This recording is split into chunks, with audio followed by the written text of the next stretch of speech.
Okay, I think this works. Nice. Let's do it.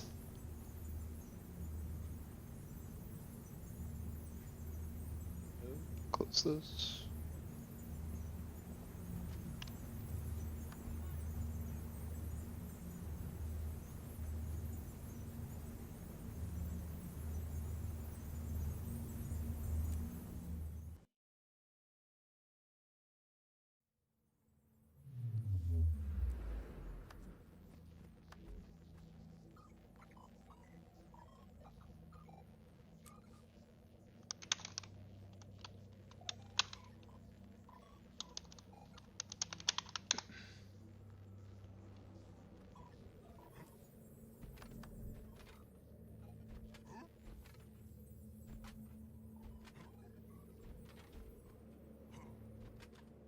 Hello, Wishfall. I see you on my iPad. My iPad is my second screen. Oh my. Got a lot of people.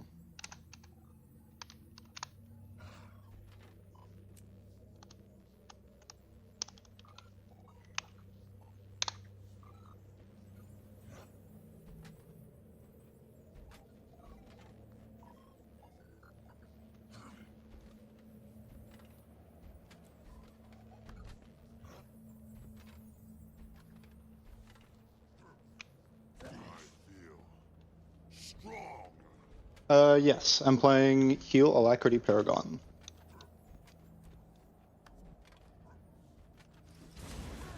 I'll show you my build.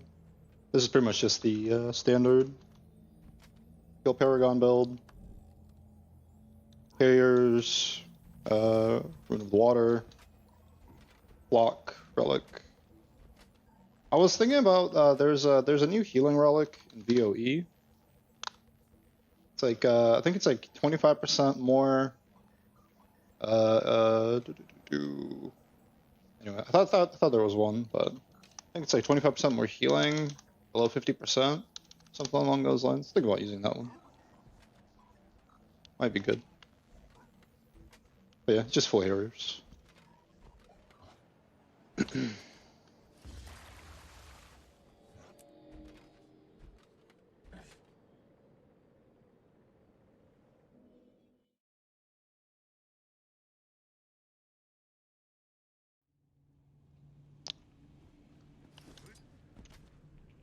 Are those tree people? They look angry. Be careful.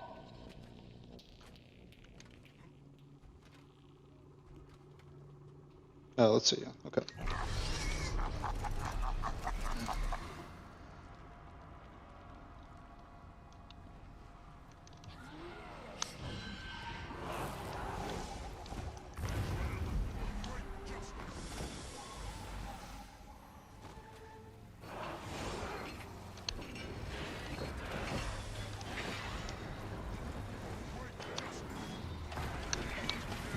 How did I get one shot? Oh. Nope.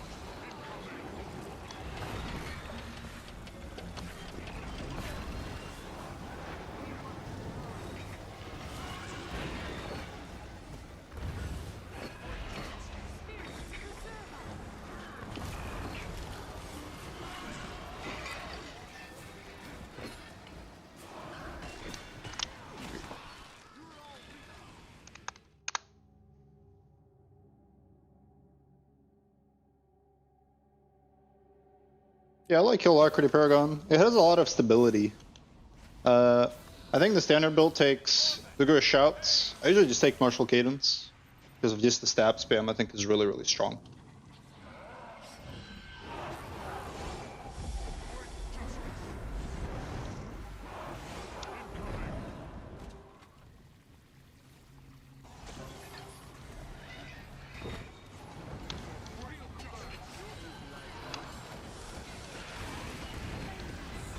Oh, that guy just dropped it. Oh,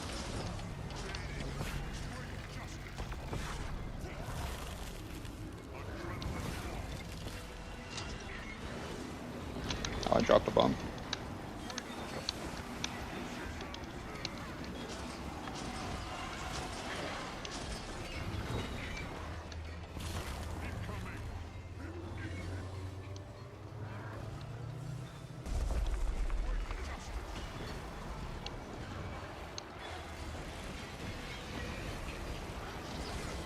Also, I find that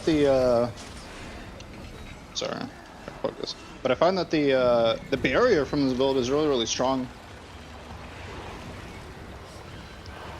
It's really good. I feel like it's hard for people to die. I'm also a big fan of We Will Never Yield. I feel like it's really strong too. I feel like there's no real reason to run the res banner if the people just don't die in the first place. I forgot what it's called. Elite res banner.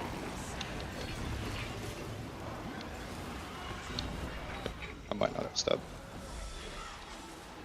That guy's going on.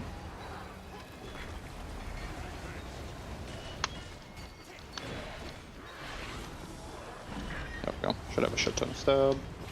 I don't.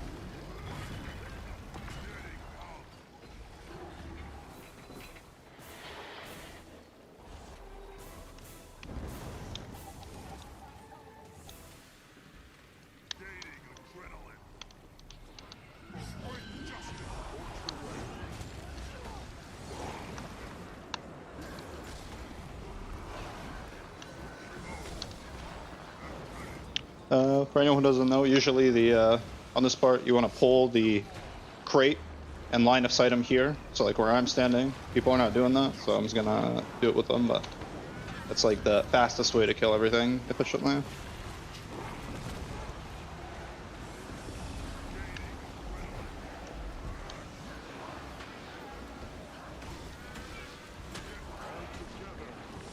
Let's see if I can pull a staff 4.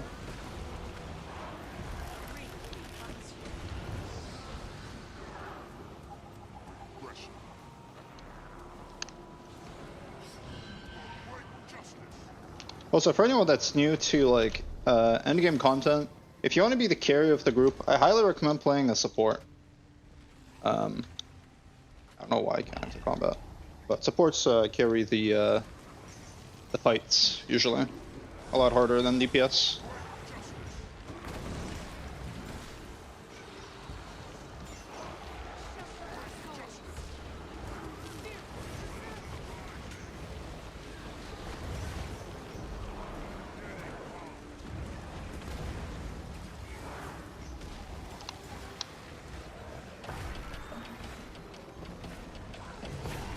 Also on this part, technically a warrior can take on my mark and pull the crate.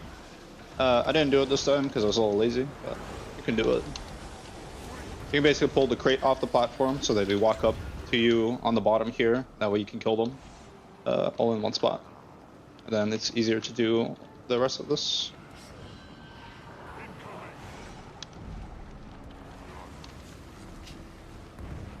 I usually suck ass at this part. Whenever this starts.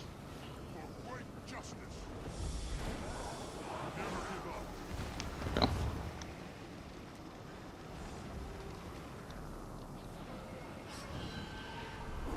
There we go.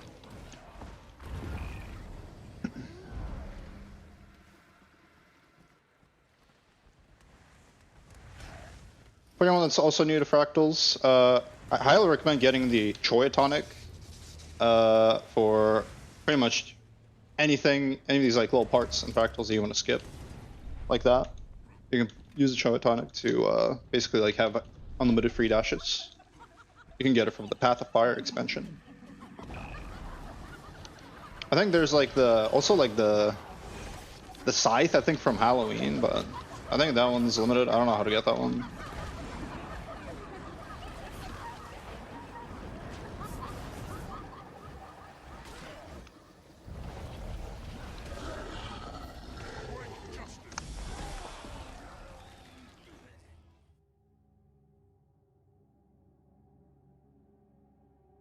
Normally people GG, by the way, on these first 2 bosses at 96 CM because there's like trash before the boss, and people will like waste their cooldowns or not have full HP.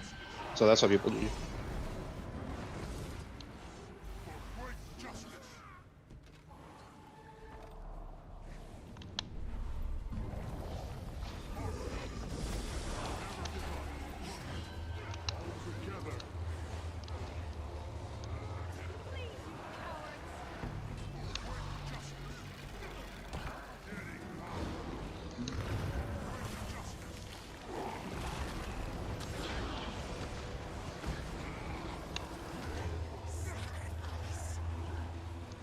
The normal meta is that the supports, aka me, and the boon DPS will go south, but in this case, we're disorganized because we're bugs.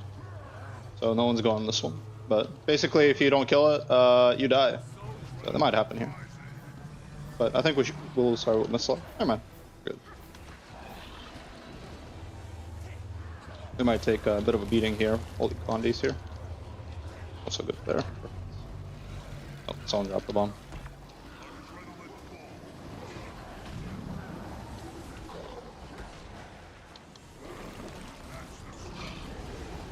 Paragon is quite boon body in what it does. Just a bunch of boons, heals, cleanses. You just want to spam all your skills.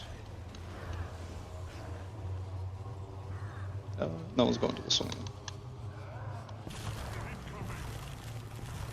I got the bomb in a good spot here. Drop it off inside. Let's see.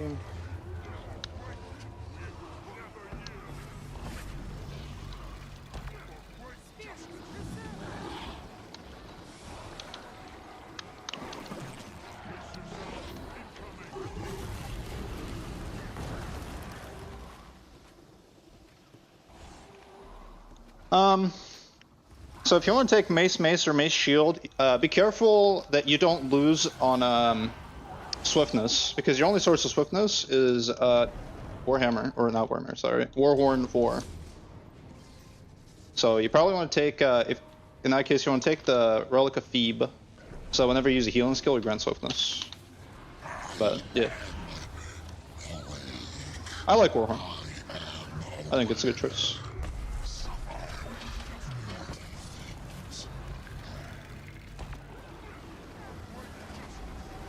I think I dropped the bomb there. To be honest, I feel like nowadays the bomb doesn't really matter. With how strong supports are.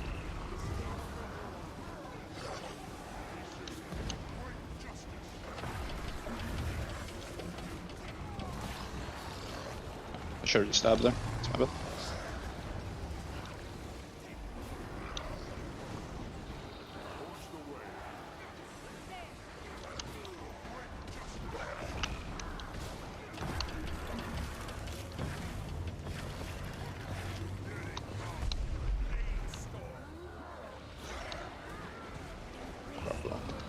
That's okay.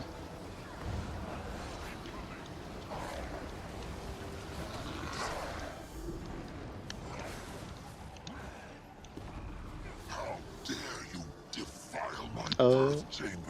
Oh, okay. I'll go this way. Yeah, this guy keeps screwing that up. There we go. And that happens sometimes. I got my die. Yeah. It's okay. I'll handle his thing. It's a bit unlucky. Kept going at the same time. On this part, you just capture some platforms. Just capture the flag. Pretty simple. But what happened is that me and Abyssal Flux here ended up going to the same spot over and over again. And also you can jump over these shockwaves. I usually dodge because it's a little bit more consistent.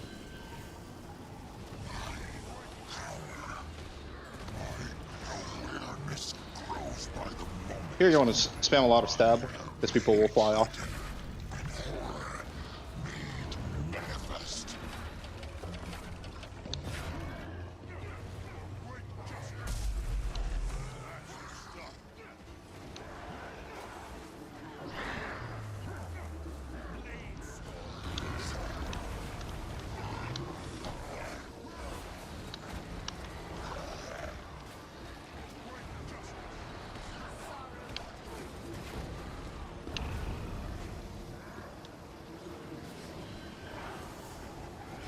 Oops.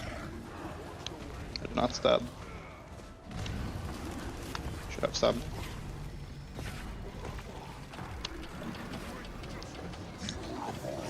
Oh, someone got shit on. I'll just drop some banners. Oh, that's far.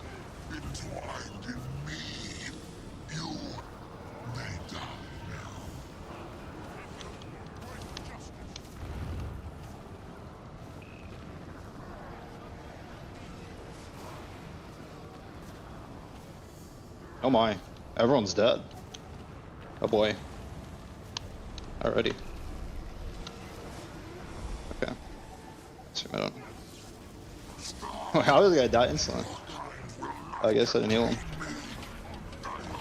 What's that?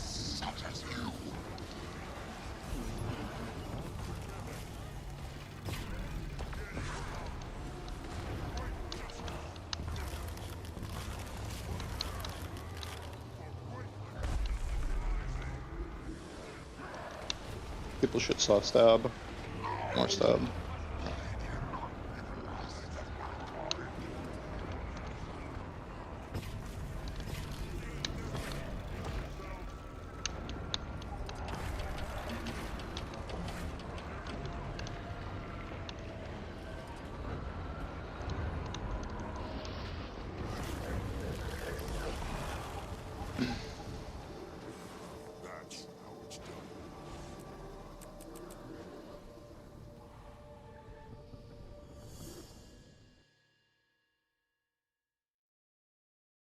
Yeah, Warrior has a lot of CC, but I feel like the support weapons, the quote-unquote normal support weapons, lack CC a bit. Quick Kill Berserker doesn't have this problem, because you can use 3 bars of adrenaline for your F1. But I think that part of the, or F1 on Mace, but part of the problem on Paragon is that you can't use, where it's 1 bar of adrenaline only, so your Skullcrack kind of sucks ass.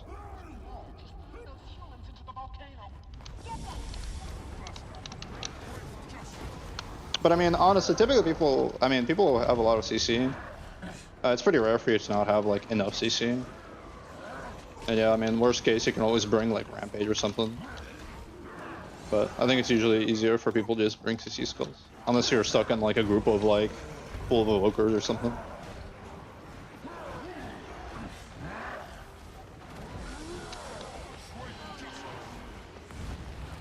On this beginning part, someone can basically run ahead and drop a portal next to this Mistlock Singularity and drop it for everyone. So you can kind of like skip, quote unquote, skip this part by sacrificing one person to go do it. But typically, I don't really want to do it as a healer.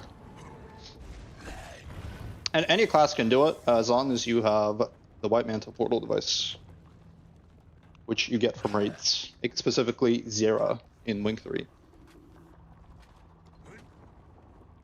You can also buy it. I ended up buying it. I never actually got the portal, which is unfortunate.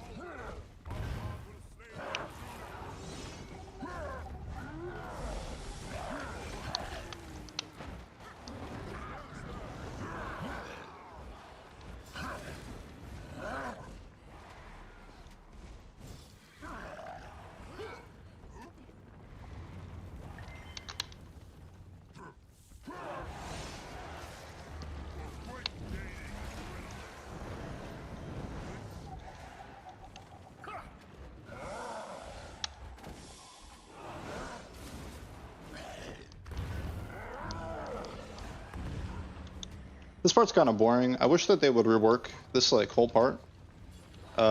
Make the Shaman fight like a little bit more interesting. This is like one of the, I guess, original Fractals that they released long ago. One of the OGs. But this whole fight is not very interesting. And also, they should just remove this this upcoming part. For anyone that's unfamiliar, you're about to see why. Also, Fluoromancer here is kind of something stupid, where he went up, so I think he grabbed aggro. Maybe aggro on the pets, but typically you want to stack here so that he walks down.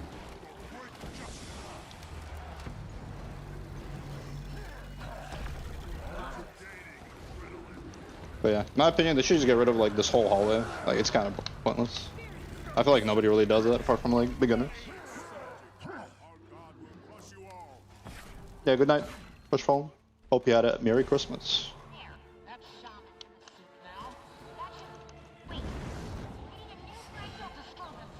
Yeah, this is the skit. It's kind of stupid. Nobody does the intended route, which is going all the way through here. This is where we respawn. It should just be reworked.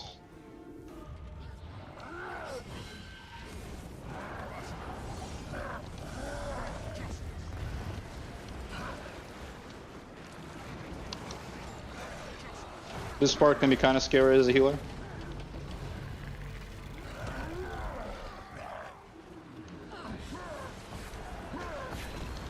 As long as you have like a decent amount of Condi cleanse, it should be fine. Usually what kills people are the Condi ticks from the burning.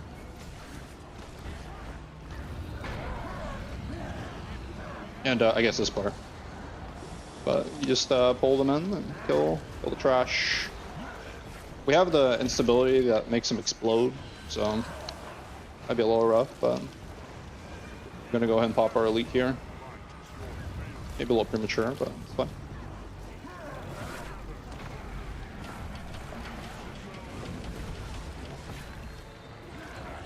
I'll have my banners up again. Pop my Condi cleanse. See, pull them in. But yeah, having a good healer, just like in general in Fractals, is really important. If your healer dies, the whole group dies.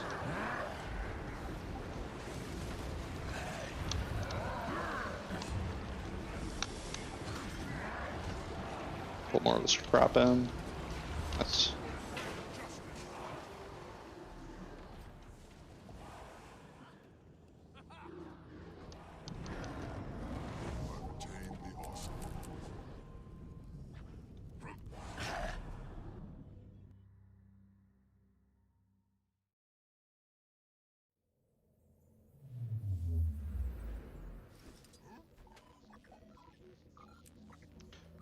Usually for Fractals nowadays, I don't do all the CMs.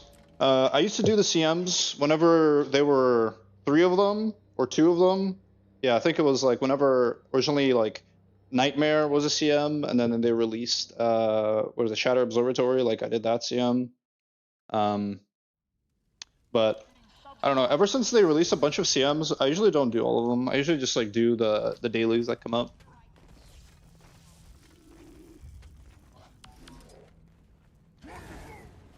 Because I feel like doing the same like 2 or 3 fractals every single day kind of burnt me out last time I played this game.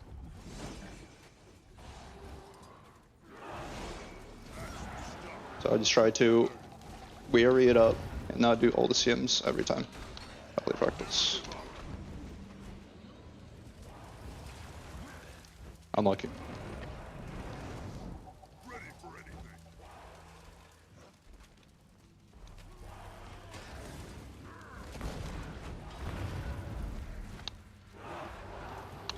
This is also one of the like the OG fractals. Kind of a boring start, I'll be honest. It's like unique, but boring. For anyone who doesn't know, this whole beginning part, like with like this like mountain and like all of this like wooden, I don't know, scaffolding was part of the fractal when it first released. Like a really, really long time ago. Used to actually need to run down this whole thing. And I think there used to be like these like bonfires you needed to light on the way.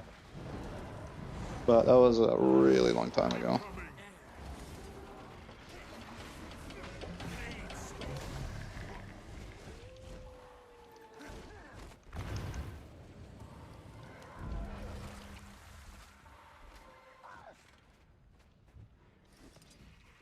Oh. We'll keep letting the elementals get through.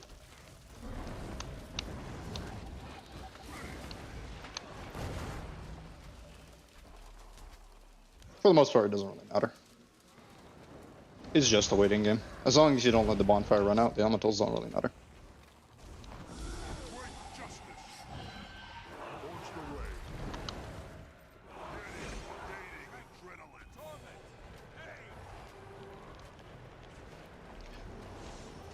For this next part, usually what people do is they'll light all the bonfires. They won't bring the firewood to the bonfires. And they will reflect the projectile that kills the bonfires from the elemental. But in this case, since warrior is a bit low on like useful utility, I can't do that. I kind of wish that warrior got like some kind of like AoE projectile destruction or reflect or something. But I was kind of wish that Paragon had it, because it's called.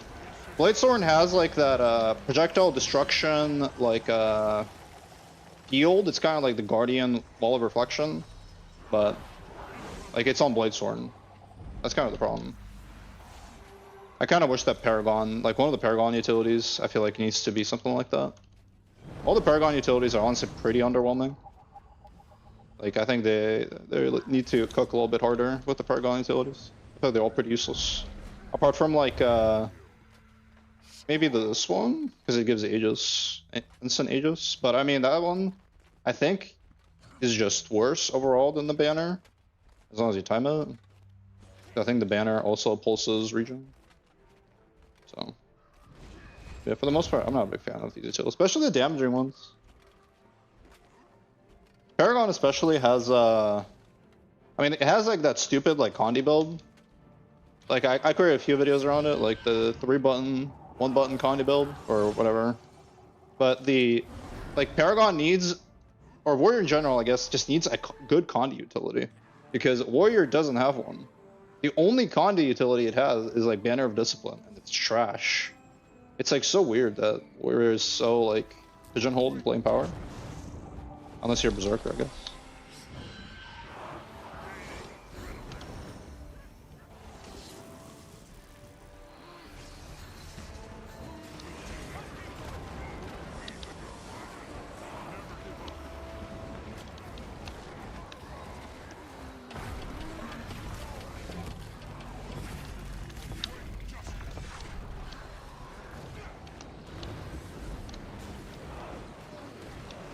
I block this. I can't block that.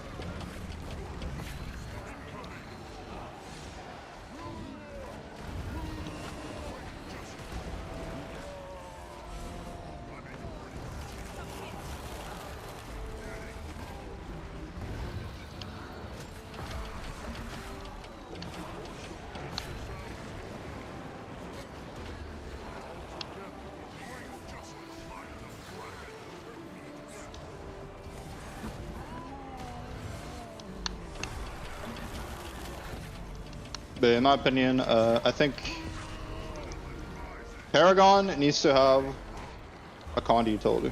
Something that pulses something. Bleeding, burning, I don't care. Need something. It's a little weak in terms of utility. Like power at least can get away with running whatever pulse charge and like signets, but Condi literally has nothing for utilities. It has like, I think like the top build right now spams the wait signet, which is like what my original 4-button low intensity build was, but it's like trash. It's like hybrid Paragon. Like it's not that good. So that was the last factor. Thank you.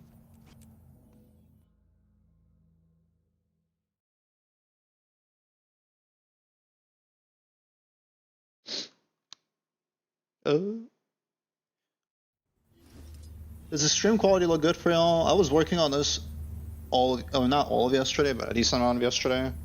I think I got the bitrate and all this stuff set up correctly. I feel like I'm looking at it on my iPad. It looks okay, but I was dealing with a lot of blurriness on my stream, or whenever I was testing it in private mode. But it seems to be okay. Right, let's hop in to do these strikes.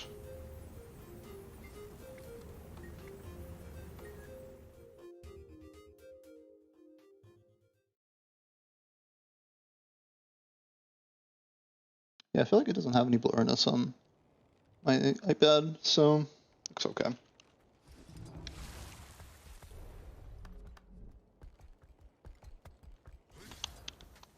No one in LFG. What are daily strikes? Aether Blade, Cosmic.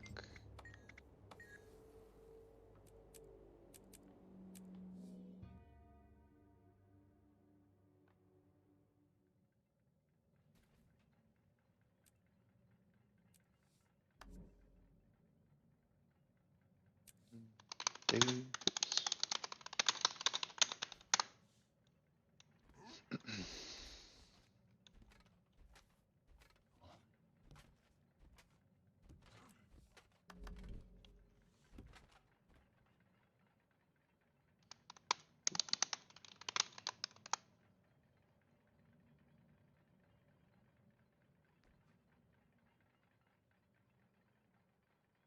I feel like the health of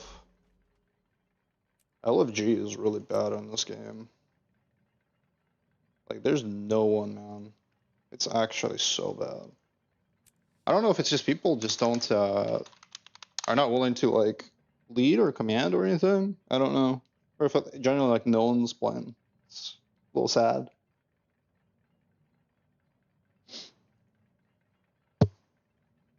That's one of the things I'm hoping to change with, like, my lower intensity builds, is that I'm hoping to get people actually into the game. Because it is sad to look at. I know that a lot of people, like, do, like, LFGs through Discords and stuff, but I think that's a minority. I don't think most people that play this game use, like, try to LFG through Discord. Or I guess they play with statics as well.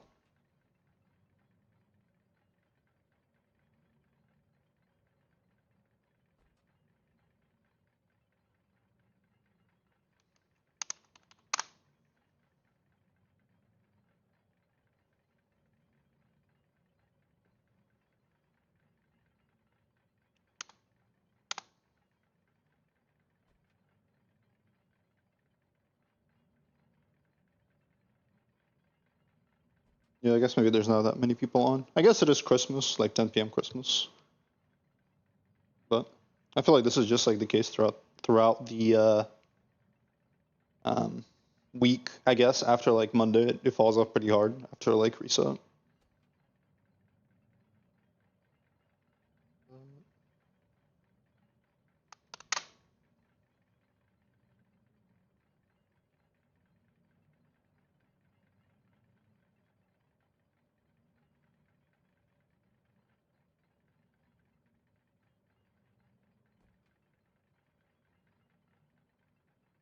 Let's see if I can put some cute DPSs. There we go.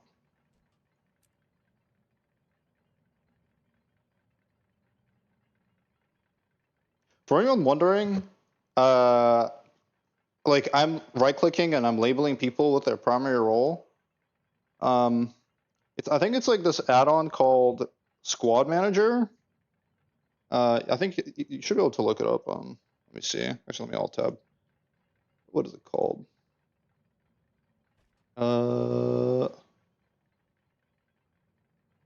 Add-ons? Where is it? Squad roles. Never mind. It's called Squad roles. But basically, it lets you right-click and assign roles to people. It's really nice if you're pugging, if you're a pug commander like me, because people will like leave and not say what they were playing. So it's like kind of annoying to be like, oh, do I still have an A healer or QDPS? But with this, basically, if they leave, like they'll just disappear, and it's a lot easier to just basically manage squads. Oh,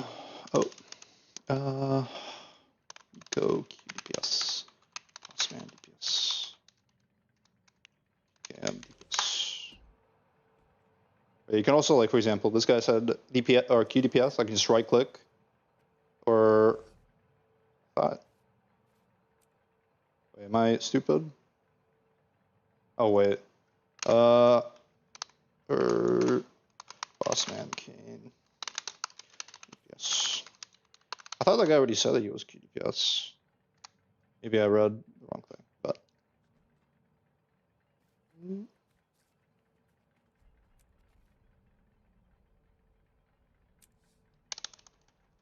Oops, I thought I already signed this guy's QDPS. I guess I accidentally read this again, but. Yeah, basically it's super nice for pugging. Really easy to organize.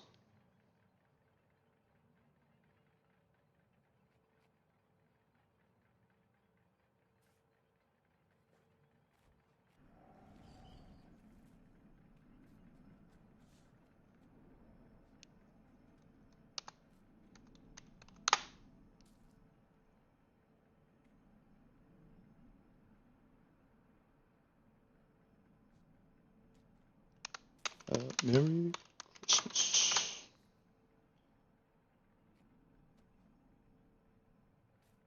For anyone that's new in general to like or strikes, You should get into doing normal mode every single day. If this is something that you want to get into, normal mode is really, really easy. Especially if you play, especially if you play any of the low intensity builds, like you'll do just fine. And it's really nice because you get ascended drops, you farm these blue profit shards, which you can use for like ascended gear.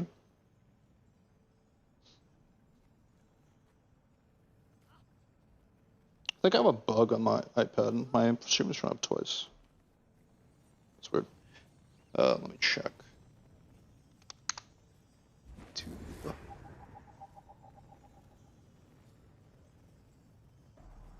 Yeah, it is showing up twice. Huh. Maybe I don't need the live now section.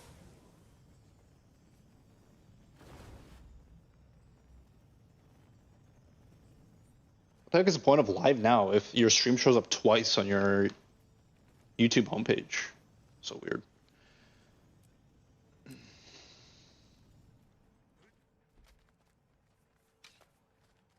But yeah, anyone new to this stuff, just get into it.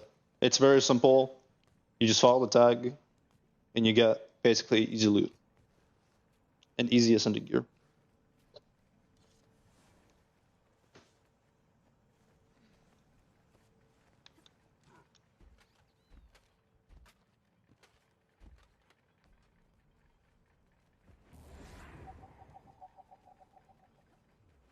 Okay, it's taking a while.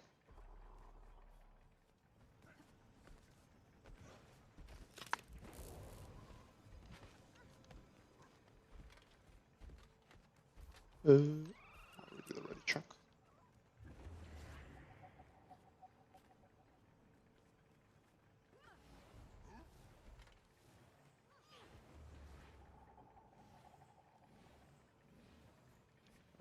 Wow. You just brought everyone, huh?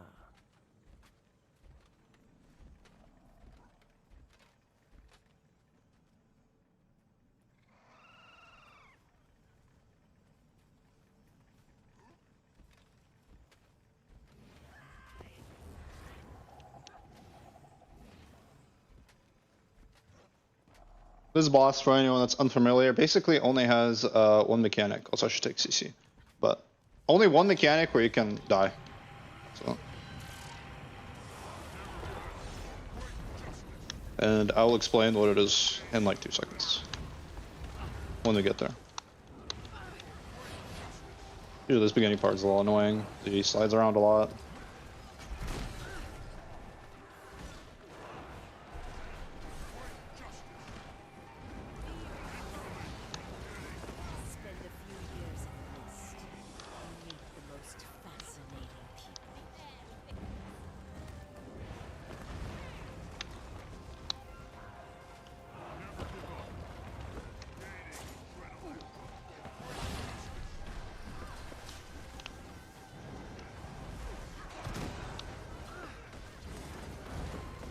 Should have used my F1 then. It's usually the DPS wants to go on this Phantom. I usually just start CCing this one over here. This one that has to be CC'd a lot. Big break for him.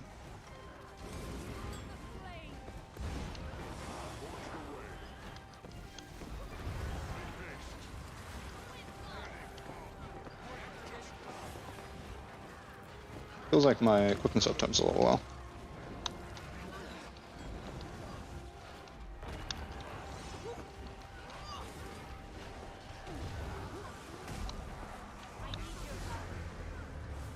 I need more. Please. I can't lose again. Incoming.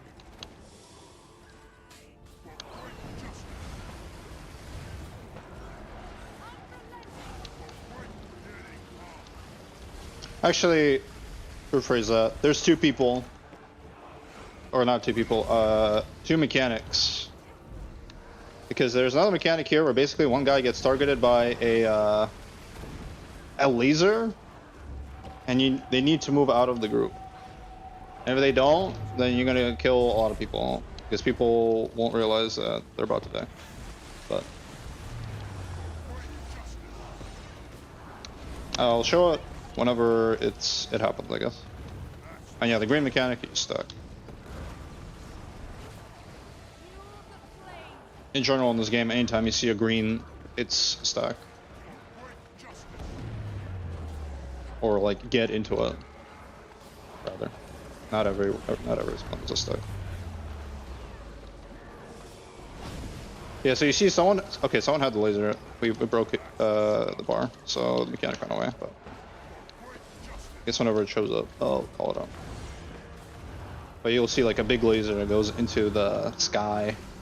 Basically, this part, this is the only part you can really fuck up. But usually, groups know what they're doing. Is that you see the Scarlet over here? She shoots in a straight line. So basically, you can predict when that happens. But I guess these people did not know what they were doing. Yeah, but I think people usually just like follow the commander. I don't really know why people screw that up.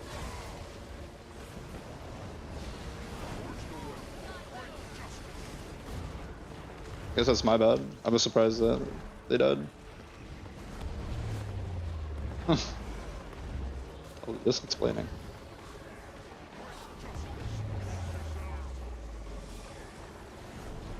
Yeah, so you see this blue laser? This guy needs to move out. He didn't move out, so I'm gonna pop my We'll Never Yield, and hopefully these people move out. This is where We'll Never Yield is good. We'll just probably just finish it anyway. But yeah, basically blue laser, you move out to the corner, or I guess corner edge of the circle. Stop that.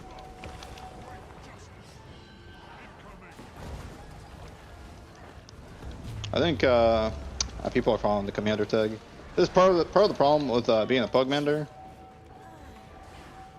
Is that like people really shouldn't be here. People should be on the other one. But it is what it is. I can't control them. And there's like a few people on the other one. But yeah, basically the TLDR is that there's only 2 mechanics where you can basically die. There's another.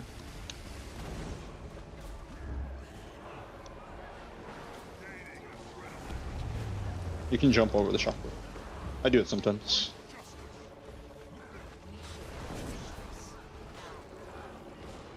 Oh, I think someone has the other gun. Never mind. Good. Yeah, watch out for that blue laser. If it stays in the group, you want to move. Oh, yeah, blue laser. Hopefully they move. Okay, well, I'm gonna pop my We Will Never Yield, and hopefully people move.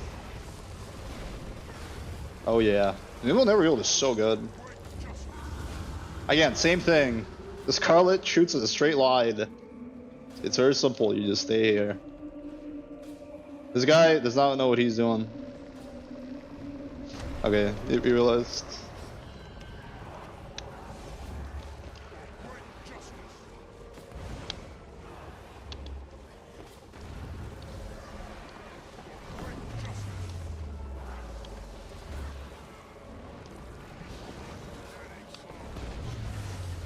I missed out my CC a little bit. Blue's not moving out. I was basically like hoping to like move him a little bit directly. Okay, perfect, we CC'd in time.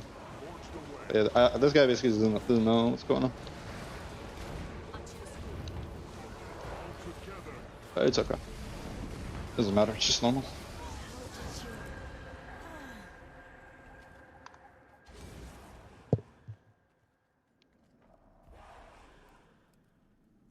Usually I don't bother rosing.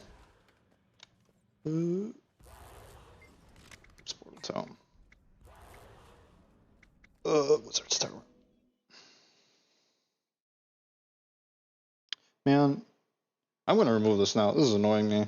I don't know why YouTube has the homepage live now section. Like the stream is showing up twice on the homepage. What is the point? Customize channel. I'm just gonna remove that section. I wonder if removing the section just removes it. Probably not. Let's see, home tab. Goodbye, live now. Publish. Like, why is that showing up twice?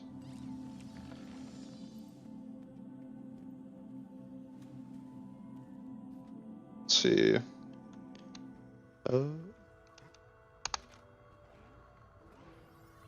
YouTube takes a while to update their thing.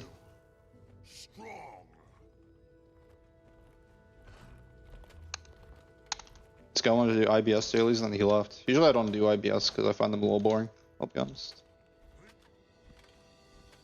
But maybe I'll do it.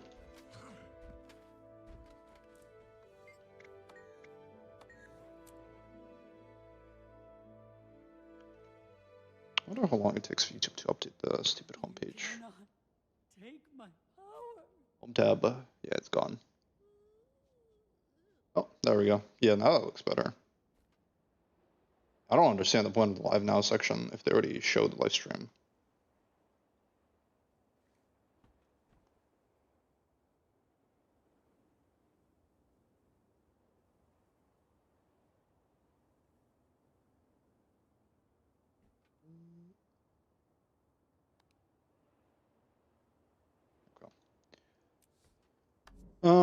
I wish I could do this fight on CM always, but people are a little stupid in Pugland, so I don't. I've done this fight on CM like a few times, just doing pugs, but I don't know, it's just like very 50-50, I feel like, on success. I feel like the rewards is not really worth the 50-50, so I usually just skip it. Keep them away.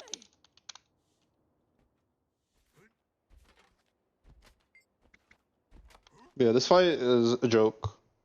Oh, so I didn't play the game whenever Soda was released, but like I remember, well, my friend Joseph told me that this update, whenever they released Dagda, was like horrible. Like everyone was complaining because the fight was just like nothing, basically.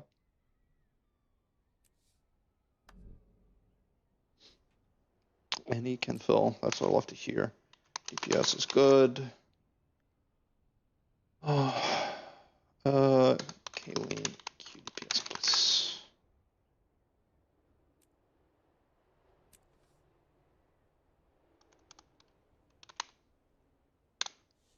Oops. DPS.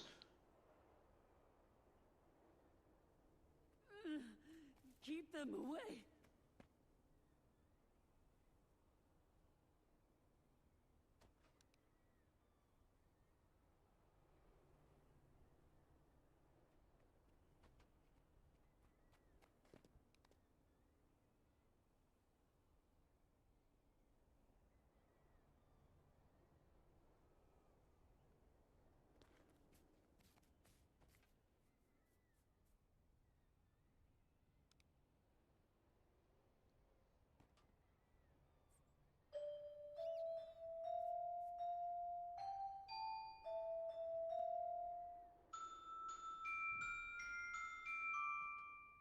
High DPS.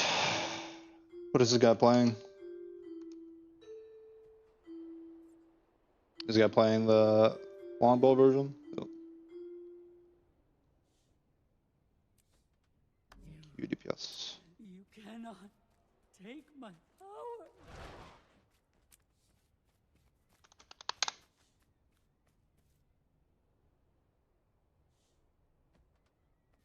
Honestly, it's interesting to like look at what people play.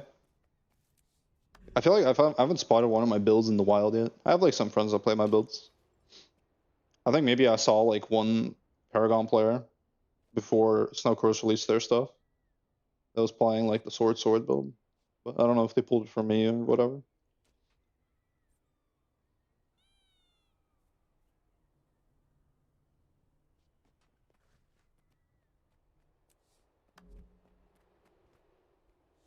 This guy say anything?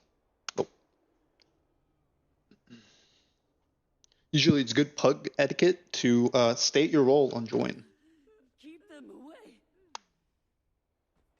Because otherwise the commander has no idea what you're playing, and he cannot sort you in the right subgroup.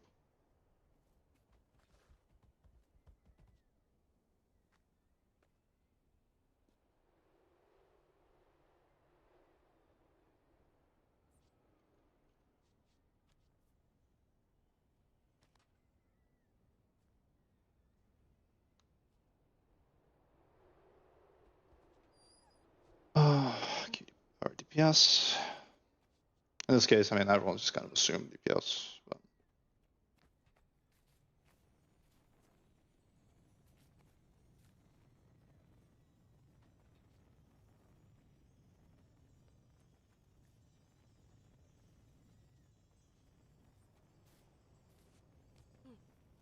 I'm glad to hear it, Element.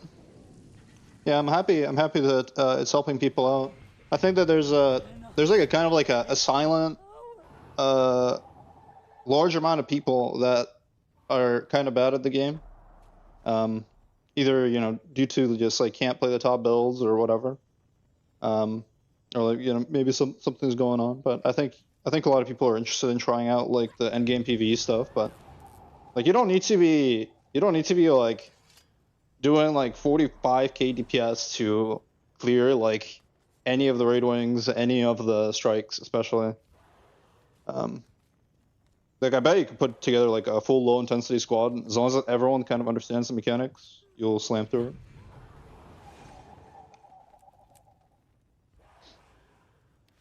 I think people look at the TPS numbers a little too much. Yeah.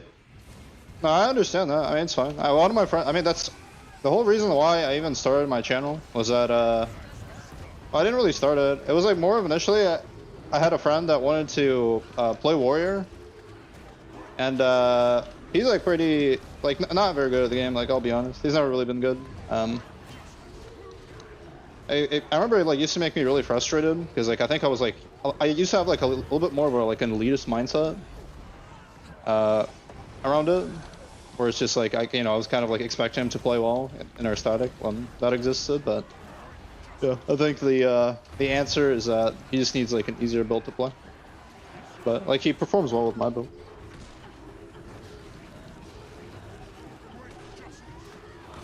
But yeah, it just kind of like spiraled into something. Like I created a bunch of warrior builds and then posted on Reddit, and then like a bunch of people subscribed. It seemed like there was a lot of interest for it. So.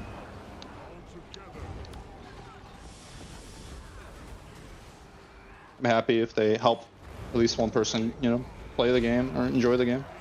Because I know that he had I noticed he never said it, but he had like a thing where he would like be kind of scared of playing DPS. I think he was like scared of being judged because like he's just not good. But like I don't think it's a huge deal.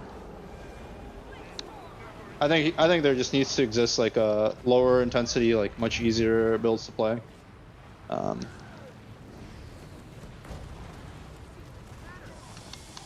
But yeah. Especially just for like getting like your normal mode cleared, like it's like I'll be honest, like a lot of the CMs, like at least wing 1, I would say even through 5.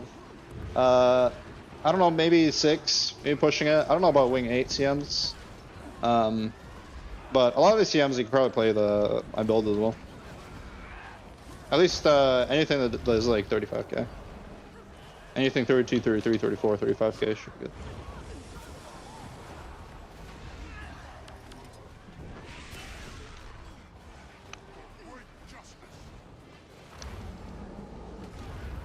Also on this fight, anyone who's unfamiliar, because I don't see it that much, you can pick up the got targeted, but you can pick up the spears on the ground and target the hands, which is like the red AoE on the ground, with the spear to basically kill it.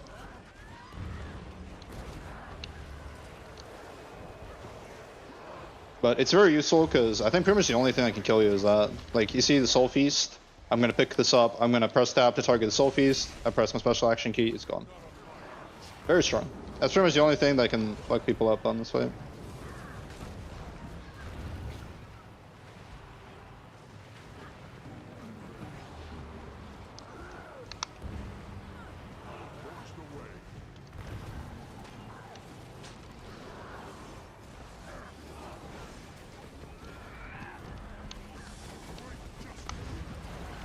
But yeah, the other part is that like a lot of these fights, especially like the older fights, because like honestly, like most of the fights in this game are old. Like they were not designed for the current DPS numbers. They never rebalanced the fights. So like people used to do them just fine back in the day. Like back in the day, I played BS Warrior. Okay, I think I was Soulfeed. I played BS Warrior, And like my benchmark, like full, I remember like full rotation benchmark on Snow Crows was like 32k. And like very often I'll be top DPS. And very often I'd like the fights would be clearable and very easy. So it's like I think people like look at the DPS numbers a little bit too hard.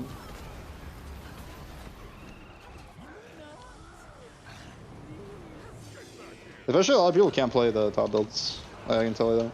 At least in pugs. I'm sure that there, there's a lot of people that can play these builds on like statics, etc. But like in pugging at least, like for someone who's like brand new, it's like you'll be more than fine playing whatever.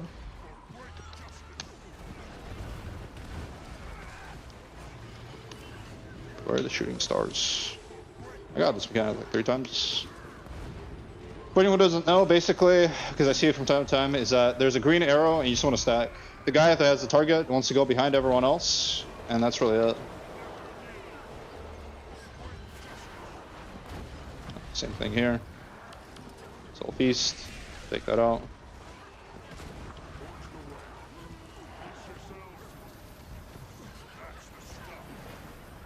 But yeah, TLDR is that I hope that, I hope that it helps people play.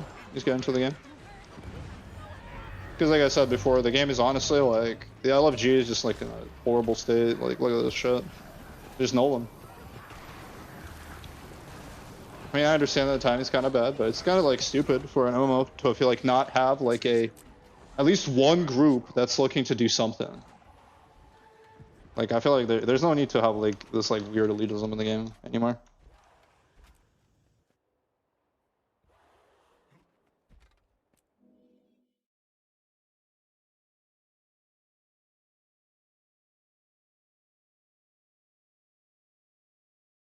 Sorrow element, why is that? Why is what?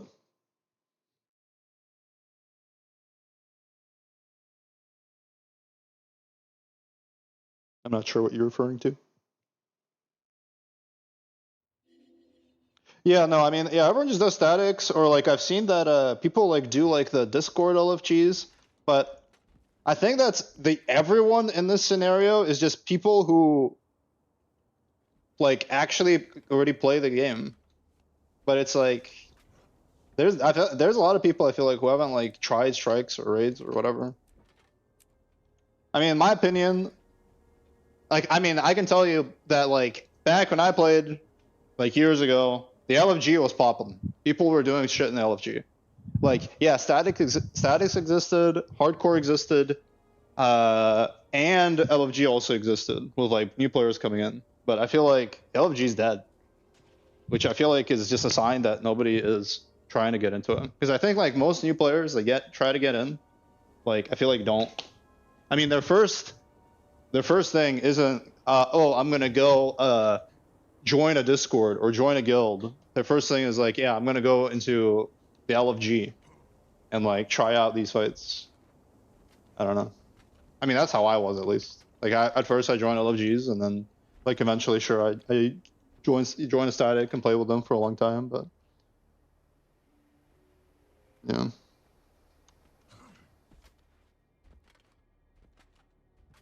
Yeah, I don't know.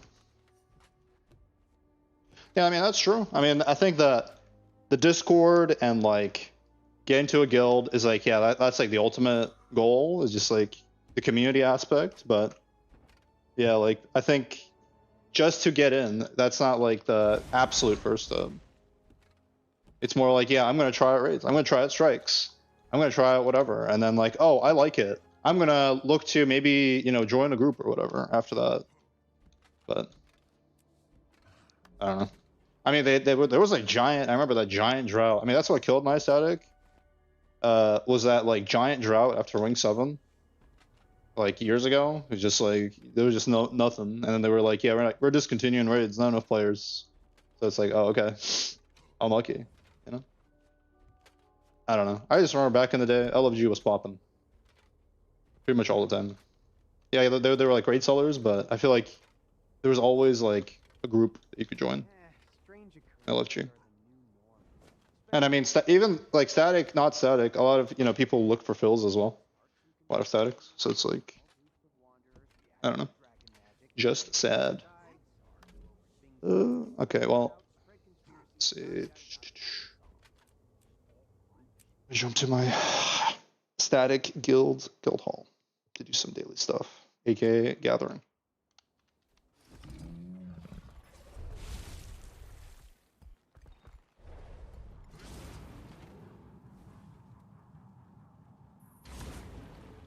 Yeah, they released Wing 8 in Jantier. The latest Wing 8, I mean, I didn't play when Jantier came out. Like, I came back, like, after a long break. Like, I'll be honest, I skipped Soto and Jantier, and, like, I basically came back, I don't know, maybe, like, a few months before this latest one, like, before VOE. But, like, I caught up on all the expansions before. But, yeah, they released one in Jantier, which I think was, like, I mean, it was, I'm happy that, you know, they're addressing the, like, the, you know, the more hardcore players, but it's just sad.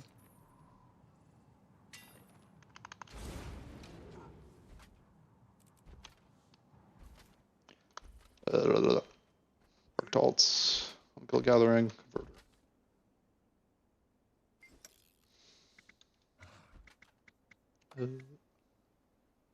Not this thing. Dismissed.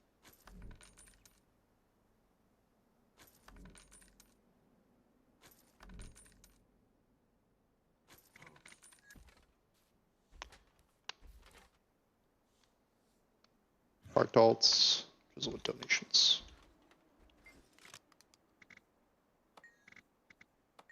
Yeah, I think they have a new raid coming out in VOE as well. I think like sometime in the next like month or two. So that'll be nice. But I don't know. I feel like they kind of, I'm like a little concerned because I feel like they kind of killed the community aspect of the game because like I feel like I don't see Wing 8 pug that much. Which is concerning because I think that like a lot of the current pugs, like they learned the bites in their statics or whatever, and then now they just pug. But like Wing 8 is just not pugged because I think just a lot of people just don't want to get into it. But I mean that's kind of fair. But I don't know. I thought Wing 8 was cool. At least that on okay, Wing 8. I thought Greer was stupid. Like it was just like spam a million conditions and spam a million projectiles, and like you needed to have projectile destruction or reflex. But like it was just like a condition fest. Like it was just a dirty fight. But I mean, it's like whatever. It's like I guess it's kind of unique in that aspect. Decimo was cool with like the splitting up between like melee group and range group. And still having like a kiter. I thought that was like a pretty mechanically intense fight. And then Ura was like pretty meh. I don't know. Like there was that stupid like bloodstone mechanic. But I don't know. Wing 8 is not really pugged. I mean just in general. It's not, things are not pugged.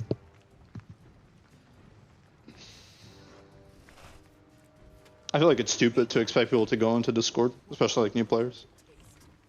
Like, I understand that that's like a path, but I feel like that shouldn't be the only path for new players to get into doing raids. But I guess they're also addressing that with like quick play.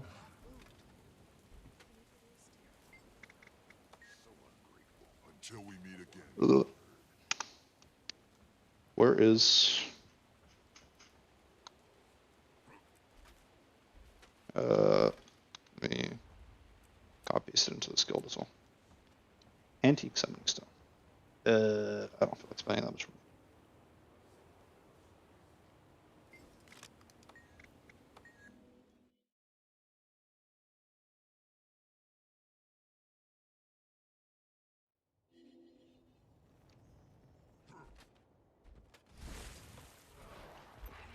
Well, so part of the problem, I think, is that I feel like as a new player, I remember I had this problem, is that, I don't know, I think back when I played, like when I first started playing raids, like I don't think Snow was a thing, but like I think either people posted or there was like a different guild, they kind of posted just like rotational videos, basically. But like I remember, personally speaking, is that like, oh, I'm a new player, I just want to get into raids, and then like I look at the DPS rotation for warrior, and I remember it was like some I think it was like a great sword rotation. Like it wasn't like hard, but I thought it was hard at the time. And you know, it's like combining like the huge rotation as like a new player with like all of the new raid mechanics and like all that shit was like hard. Like I don't think it's hard anymore, but like I could definitely like I understand that like as a new player, it's like I'm already overwhelmed by the mechanics and everything that's going on as I'm trying to learn. It's like you don't want like a layer of just like, yeah, you have to play this like hard as hell build, you know, and keep and like maintain like which loop you're if you're on loop 1 through 4 of your rotation, which I'm I'm kind of hoping to ease with the low intensity builds. That you don't really need it. You don't need to be like super optimal just to clear stuff. You might need it depending on, you know, if your group is really good, then it's like, yeah, you need to be, did I already get this? But there's, I don't know what the heck I was doing. I was talking, I wasn't really paying attention, but maybe I already got this earlier in the week.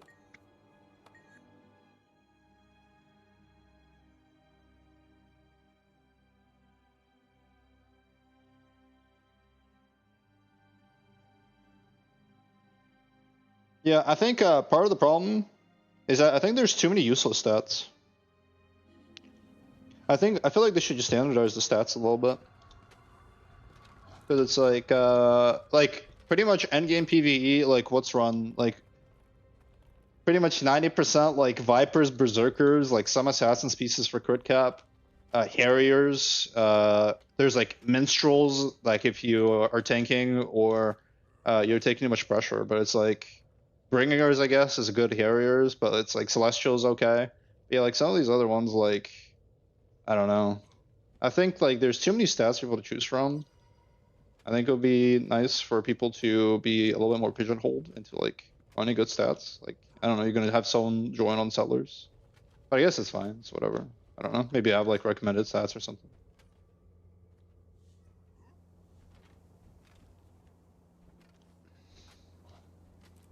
It is quite complicated, I'm not gonna lie.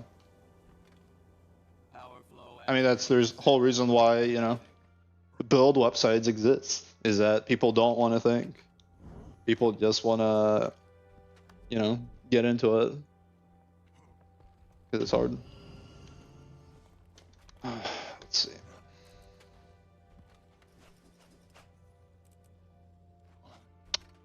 Too many of these stupid snowflakes.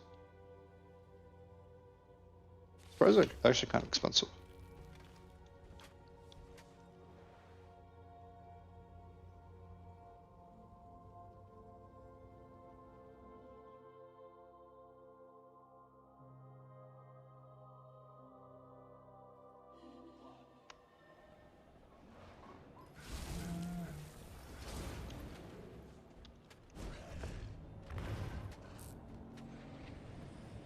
I have no idea if this does anything, but I guess I'll just submit the stupid gift to the orphan. It's all one day. Can you actually get anything good from this shot? Oh, you can. Yeah, you got nothing. You can never have too much treasure.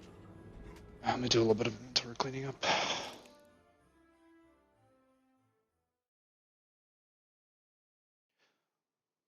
Yeah, no, yeah, with fractals, I'm a lot more careful with fractals now. I was kind of the same, where it's like, I don't know, I played like years ago, and then like I would grind CMs and tier 4s with the same group of people over and over and over again, and that became like really boring, because it's like, you just play the same shit, like everything just kind of dies, and there's like a 99% chance of winning. And like grinding the same like 2 or 3 CMs over and over again is really boring every day.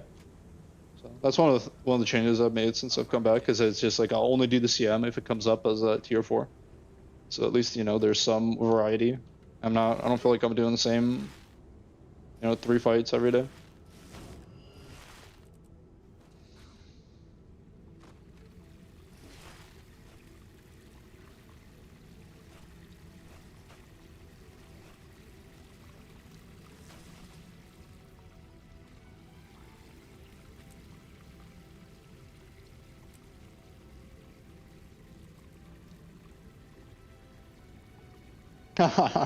You would fall asleep?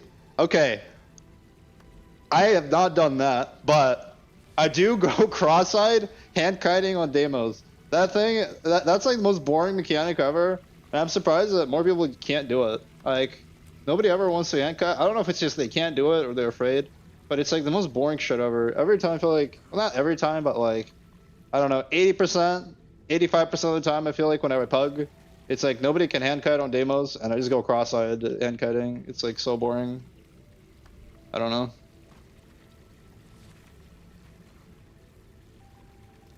I think one of the statics I used to play with, there was like a different hand kiter. Thank God, but made it a little bit more interesting for me. But I don't know, with bugs, it's just you're gonna be hand kiting most of the time. Too much of this shit.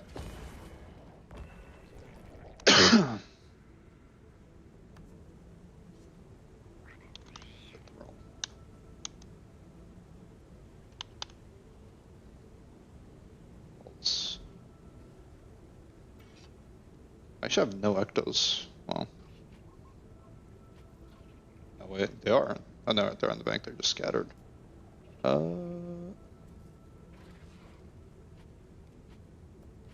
move down here.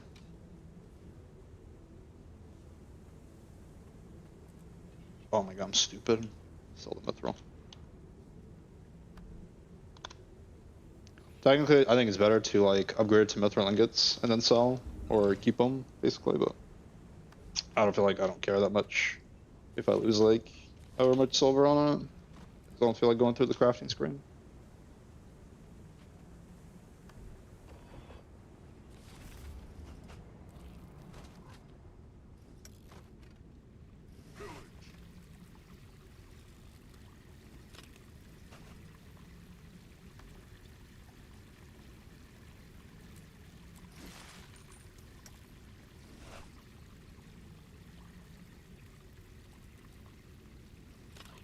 You can never have too much treasure.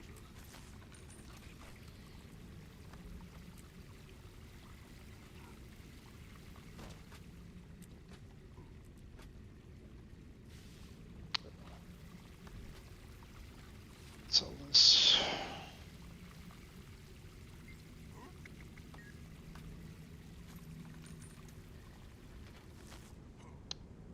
Ready. Let's see what I can get into.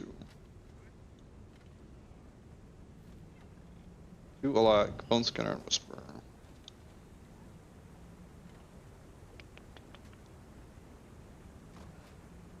Trainer.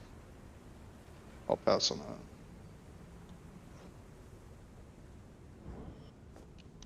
Maybe we'll do IBS 5. Why not? Maybe I'll go grind the EOE Mastery.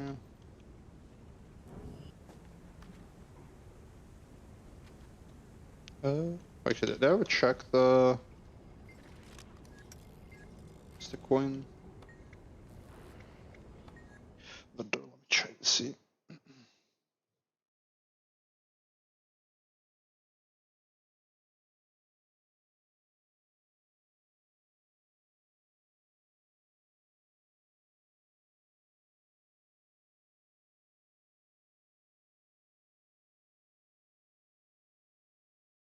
One of the things I wish they would do is I wish they would remove fractal infusions from gear, and I wish they would just have like a separate thing, kind of like, you know, like a relic or something, like a fract or infusion something they could equip.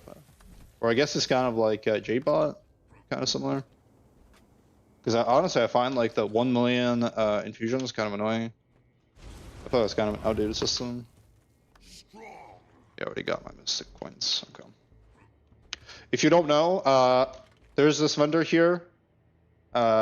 He sells mystic coins and mystic clover conversions once a week. It resets on Mondays. Nikki the Lost in the Wizard's Tower.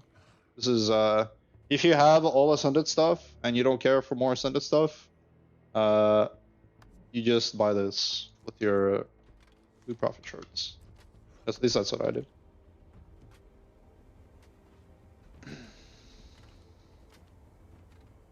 HCO. We did that.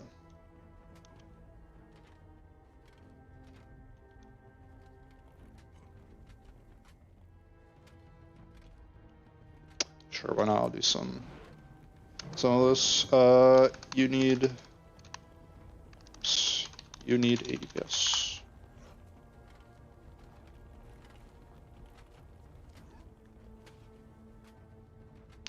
Okay, I 80 PS.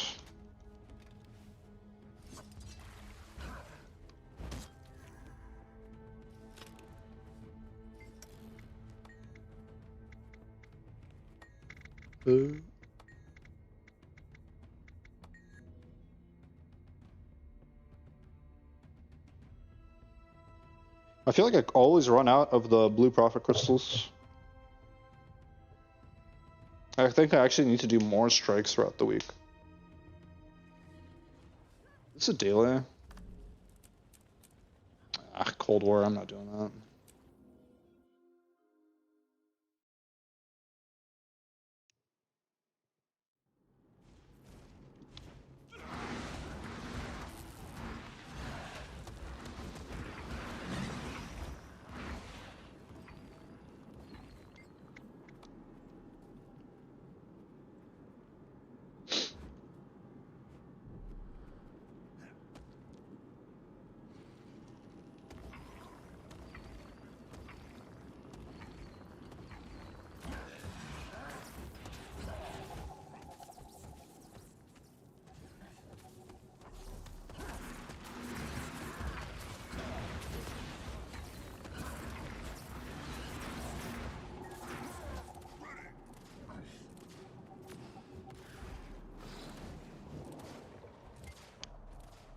Do I have a guild or static?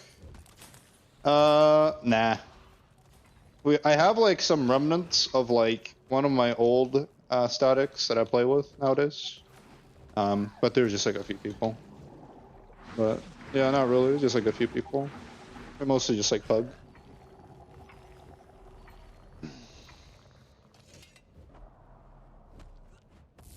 Yeah, I mean, pug manding is fine. I don't know.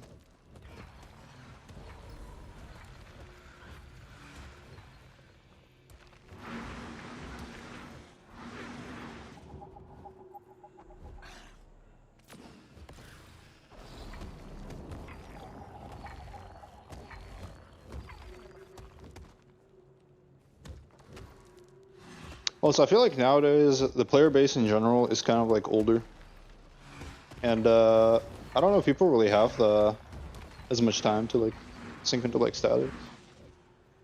Like I don't know, I have a lot of like life stuff going on, so it's like hard.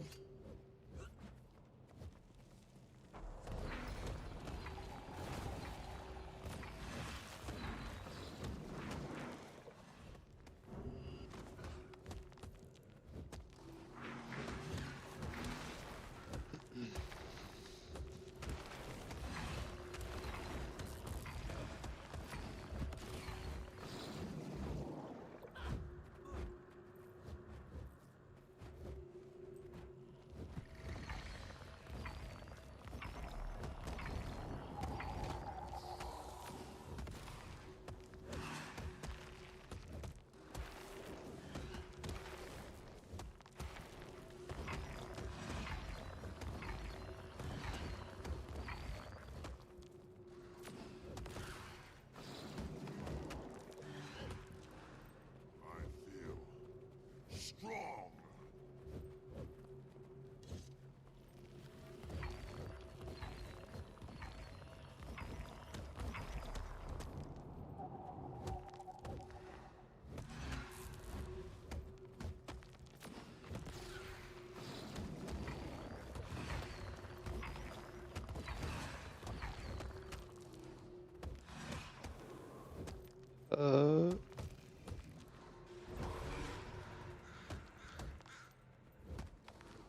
I am holding up the group because I'm texting. There we go. I don't get to do my precast, but it's okay. The dragon waits.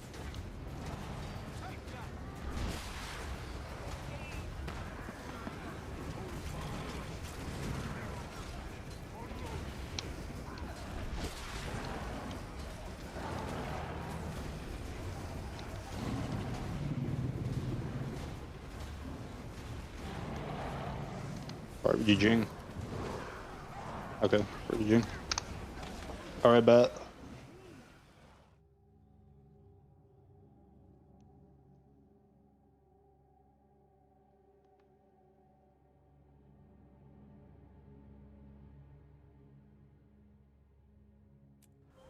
I do something lazy with this rotation. I think technically this is like a 2-loop rotation, but I don't bother with the 2 loops. I think I basically lose a, what's it called? Hold on, let me do this. Oh, okay, there we go. I think sometimes we'll lose a pistol type, but I think it's whatever. I don't feel like bothering with the 2-loop.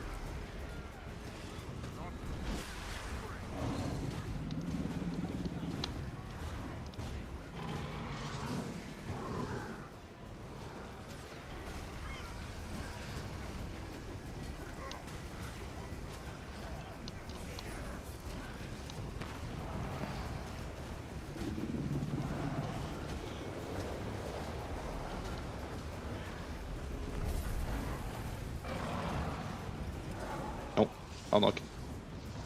I'm gonna lose a special action keep casting.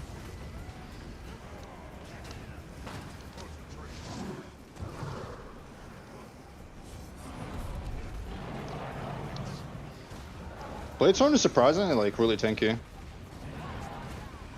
I don't know if that was always the case, but like it has a lot of stability in Aegis. A lot more than like you would expect.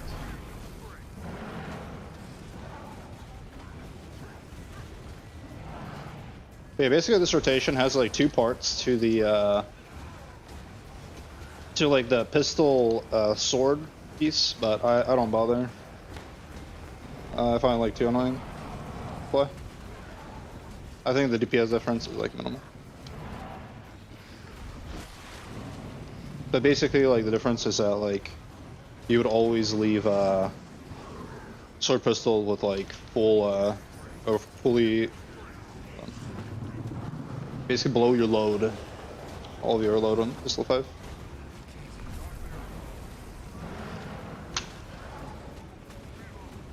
Because basically sometimes you'll end up with 3 casts of pistol 5 before.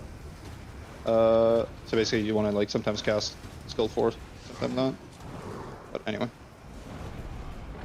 I don't know how to better explain it. Fucked up.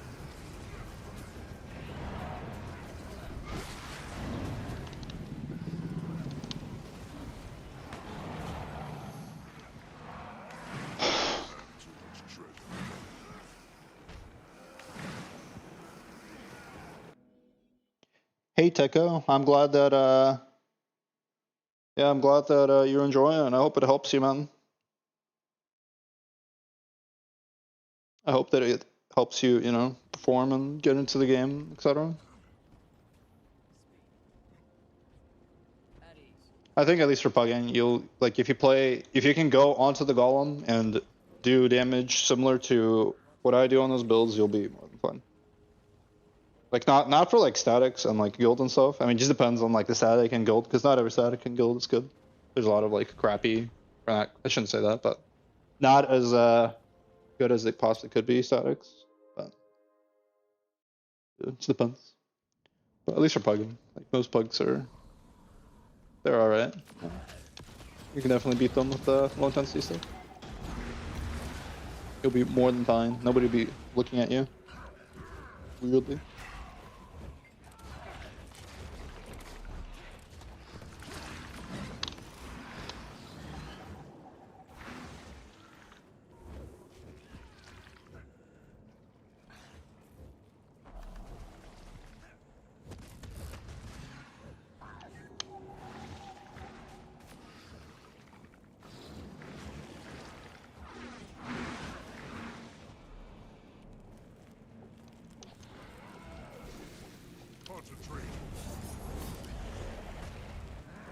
Hopefully someone is doing it.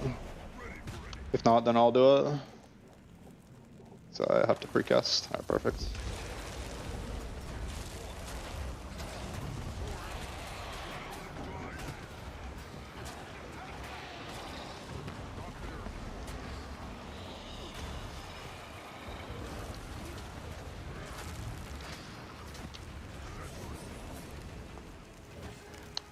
Oh. Okay.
Don't stand inside the hitbox on the boss.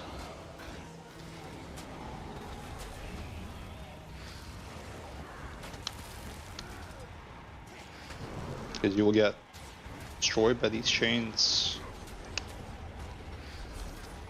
Suppressed I fingered my skill 5 there.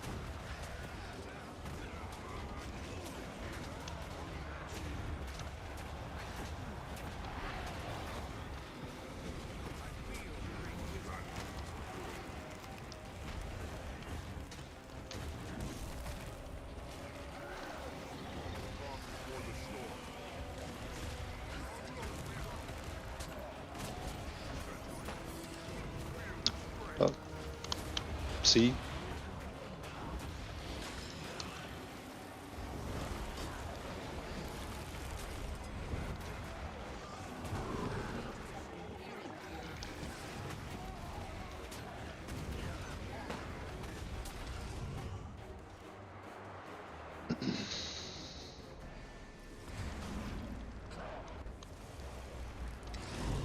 Oh, unlucky. I thought I would have skill 5 there. I wanted that big fat cleave number.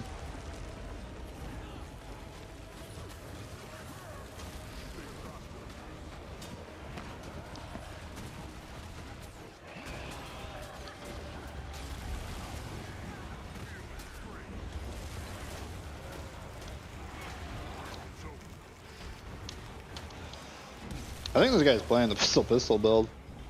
The Deadeye. It's kind of fun. Try to group up with the boys. I've actually seen that build a lot. It's honestly a little surprising.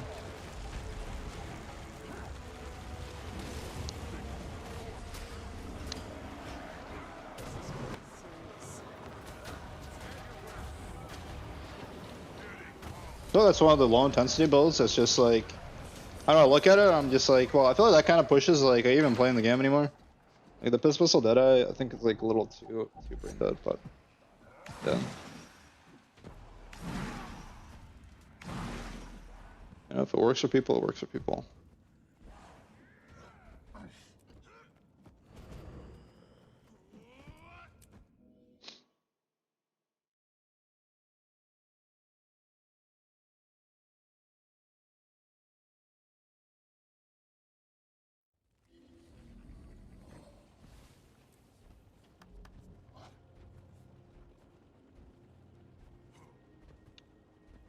Have I done wing 1? I don't think I have. Sure, I'll zero wing 1. Hello, heal.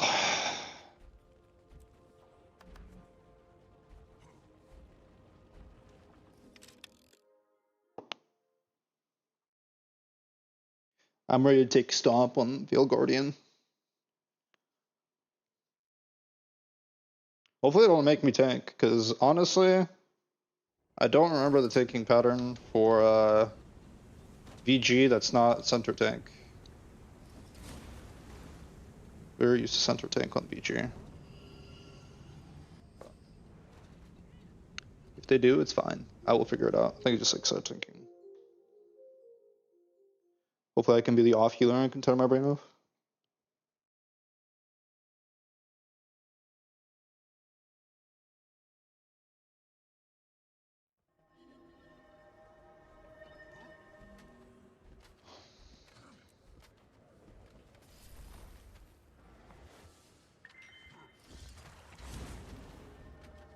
Stomp. I guess I'll kind of explain these encounters because I assume that most of the people that watch me are like newer. So I'll explain as I go. I guess that'll be something that I'll do for people.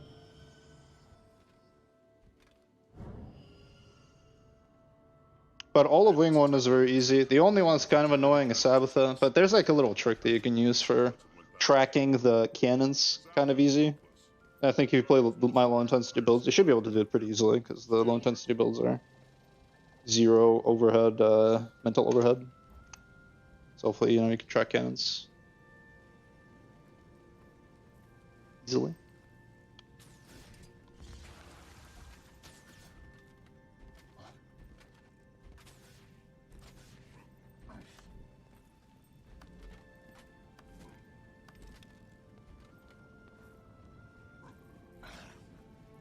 What was that one new VOE relic? It was something like below 50%, you heal but 25% more or something like that. I forgot what it was called. I remember looking at it. I just haven't unlocked it. I don't know. Can I look up VOE relics? VOE relics. It looks like the wiki has them. Arise, my creation. Oh yeah, Relic of Castora. 25% increase while they're below 20 or 50%. Castora. Oh, I see. It's just like not here. Healed till I don't know if I care. I'll stick to Flock. I feel like Flock is honestly kind of a crap relic. Ceasefire, ceasefire. Maybe I'll run something else. I kind of wanted to run the like remove conditions on shot one, but I feel like with the Paragon, like you got so much Condi cleanse with this thing already. I think this thing Condi cleanses. Yeah, it's the Calming Tongue.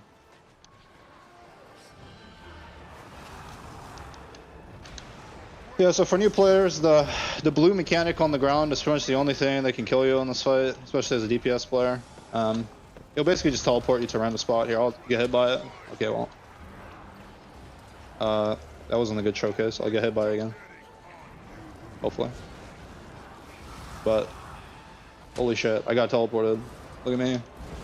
But yeah, that's pretty much the only thing you gotta avoid. And like your screen will light up. Let's see if that happens again. Your screen will basically light up.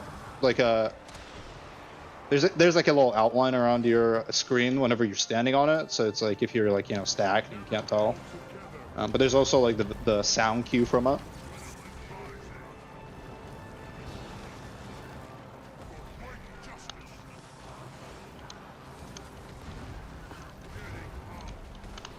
Basically a lot of cues to avoid that mechanic, but that's pretty much the only thing that kills people, I feel like. Apart from that, it's just like maybe like bad secret control. I feel like nothing really screws people over anymore. This is like the oldest fight in the game, I guess. Quite literally. Like it doesn't matter. I feel like for the most part, even if you have bad secret control, like, you can just tank this. Like yeah, some people are down, but you're not gonna go down. This is why I take stock. Get those seekers out of there. It's gonna be a little bit easier once you're side taken.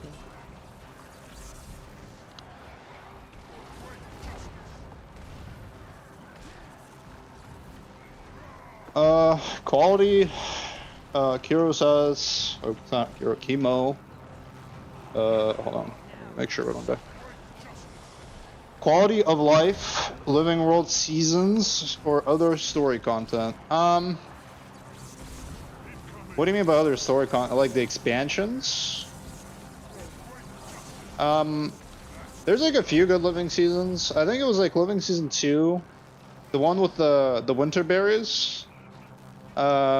Is like good for getting like some early ascended stuff. For quality of life,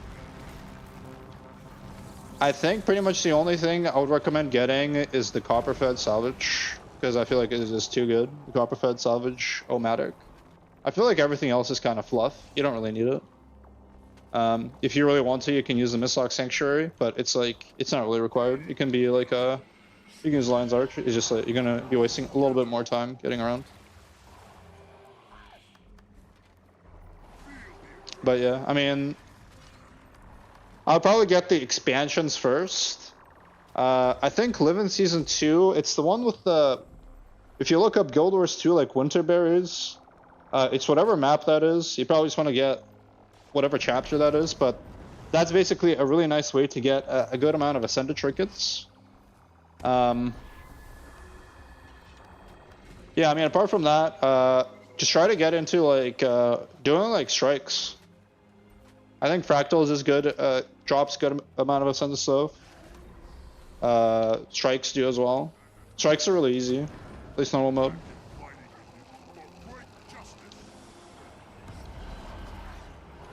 But yeah, probably expansions over the Salvage O-matic, over like Live in Story Season 2. That'll be my suggestion. The Copper Salvage O-matic is too good. Because otherwise you're gonna be running around. It's like super annoying to run around and like deal with like the inventory clutter of like, because like the normal salvage kits you can use, like that one you can use for greens and blues. Like technically I have the Rune Crafter, which is like statistically better for greens, but like the payoff is really, it takes a long time. So it's not necessary.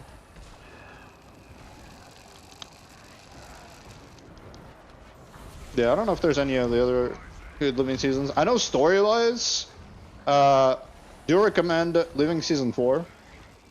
That's probably like the height of the Guild Wars 2 story for me. If you're looking for just story. I don't remember what happened in Season 3. What was this? Oh, this was Arene stuff. This when Arene was born. Yeah, I think it was. Yeah, I feel like Season 3 didn't have anything that interesting apart from Arene is introduced. Icebridge Saga, like, doing IBS I think is good. Like, the IBS strikes are really easy and they're good. Like, they're good for getting some early Ascended gear. The story was like, alright, they kind of fucked up. Well, they didn't fuck up. Basically, for anyone who doesn't know, ANET had layoffs back then. That's when they released like the Dragon response missions, but they had layoffs. So they kind of had like there was like a big drought of like 9 months of no content. Effectively, it was just like DRMs, which was like nothing. It was just like story missions. So.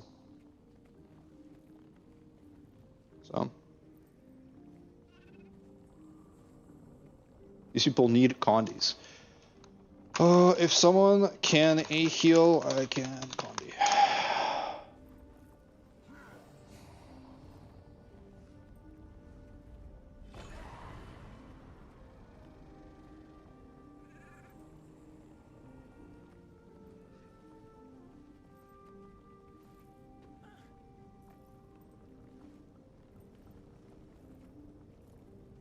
I don't know what the heck no condi strat is. I don't think I've ever seen this before.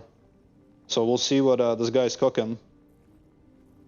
I'm guessing that he's probably just put red on the group and just waste time, just take longer. But yeah. Is other a heal tank or am I tank?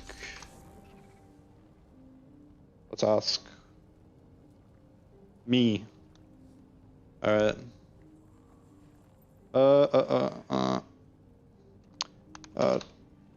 Let me ask.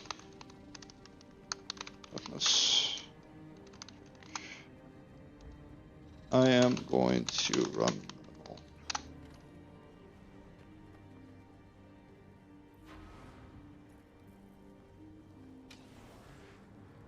Oh, fuck it.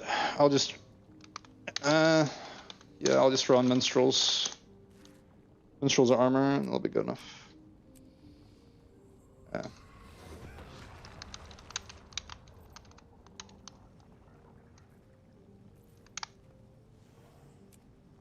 Alright.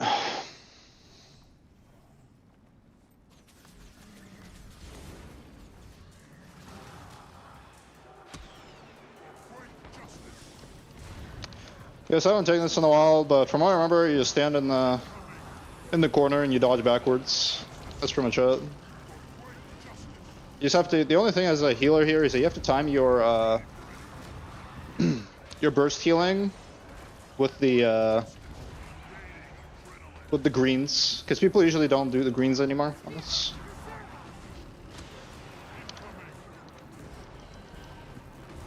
But yeah, that's it.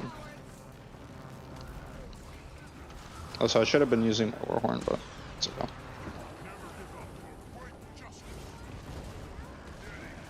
Also, I kind of took a bad skill. Like, I probably don't really need the stab bin, but so I should have taken the barrier.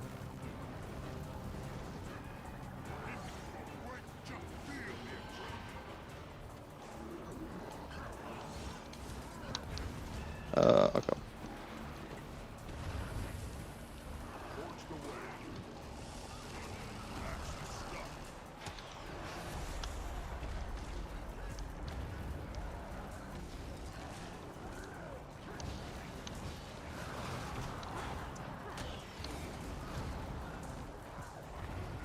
Try to rust this guy.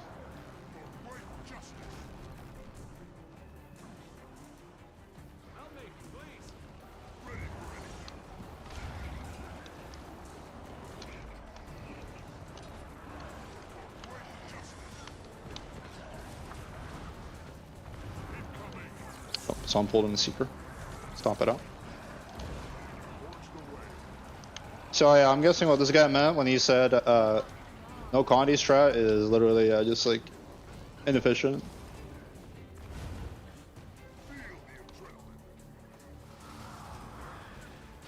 For anyone new, the reason why we stack on the side here is to make it easy with the Seekers. Because the Seekers spawn in the middle. So one of the Seekers is effectively validated. Just to buy as much time as possible.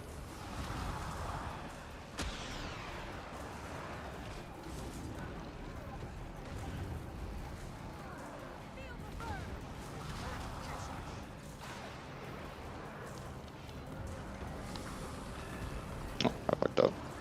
Good shot.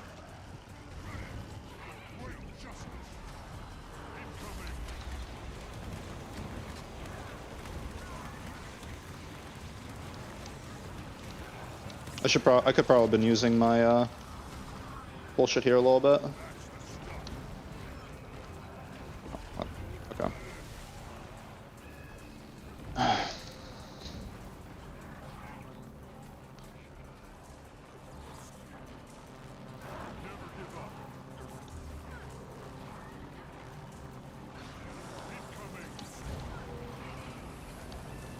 Auto Seekers.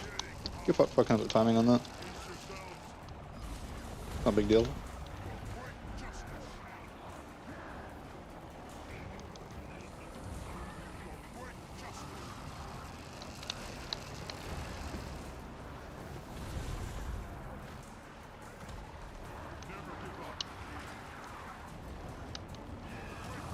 I don't understand why this guy just doesn't bring it on. Like, we can tank the damage.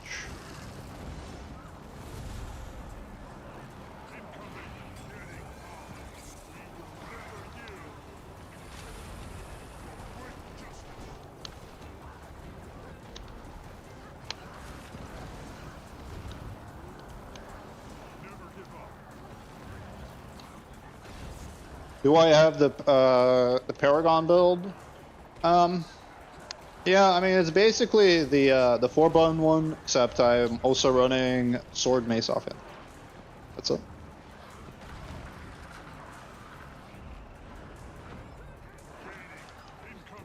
I think I have the 4-button build. but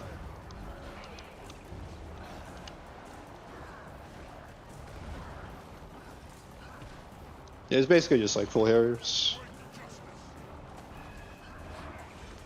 Okay, this is the part where I'm a little iffy on.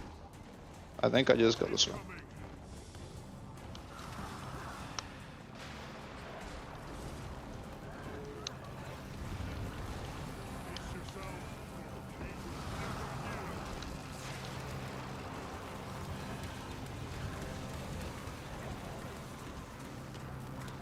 Oof.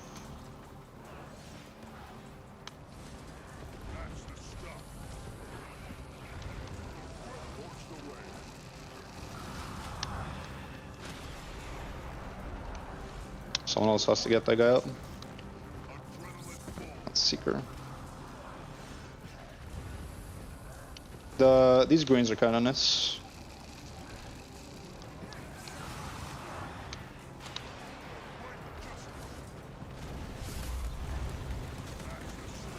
Fucked up a little bit, but there we go. This green's gonna hurt. It's time our heal here. A bit their first healing.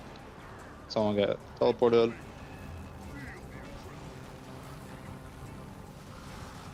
Our DPS is a little low, but we should be okay.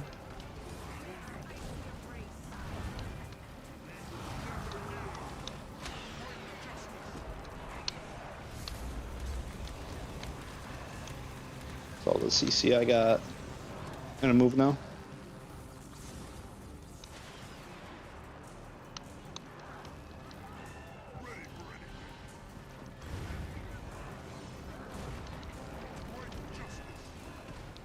My stomps have been really bad this way, but I don't think it will matter. I'm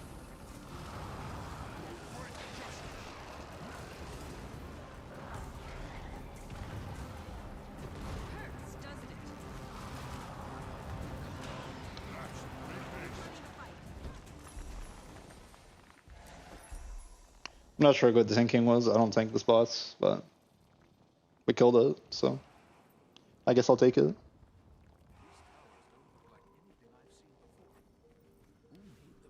I'll take some dab. The squad was taken through here. Come on.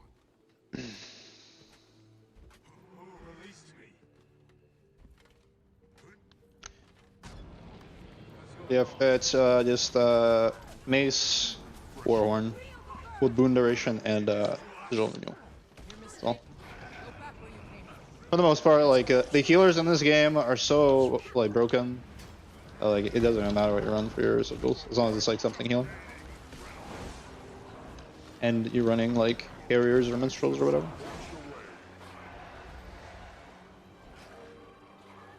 Or Givers, I guess, if that's your vibe.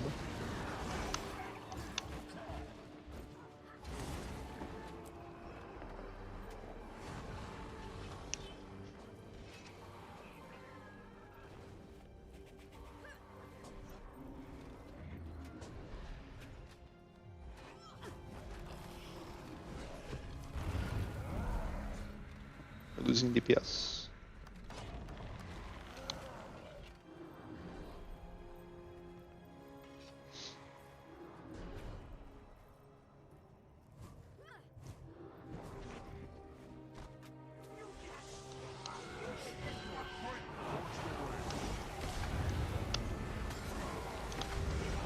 So it's like one of the most boring encounters in the game. Basically, you just walk around and capture the flag on a bunch of points.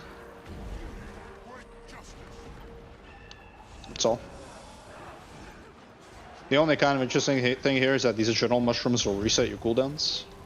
So like, you can use them to spam skills. Typically Mesmers and stuff will use them to teleport people around.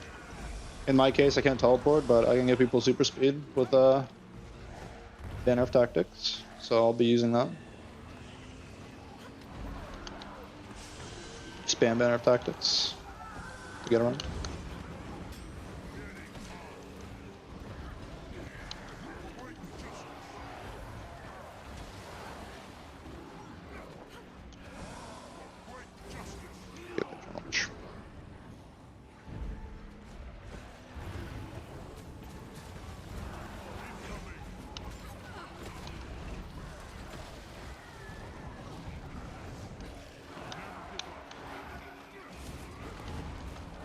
But yeah, for anyone new, Wing 1 is very easy to get into.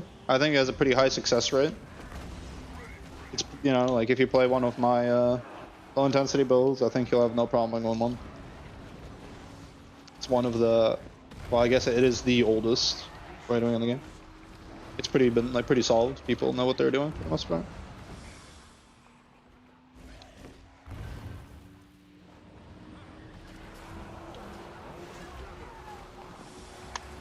Oh, we might die here. I wonder if this works. Oh, okay, didn't need it.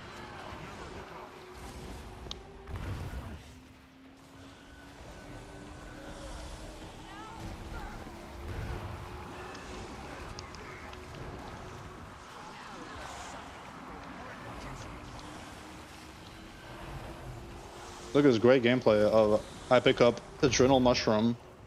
I use Banner of Tactics. We run to the point. Oh, we fucked up. Now we might die. Now we might have to redo it all again. I think fucking. Maybe I can get the boys up. Now we're dead.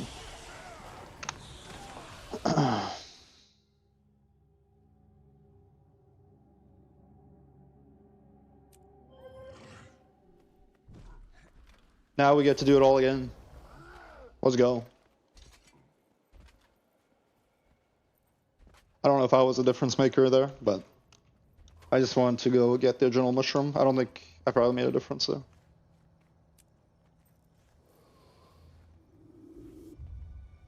Maybe if I stayed, maybe I would have been captured fast enough. But I think once there's enough people, I don't know if it scales per person. I think it's just like scales off like some base number of people on it.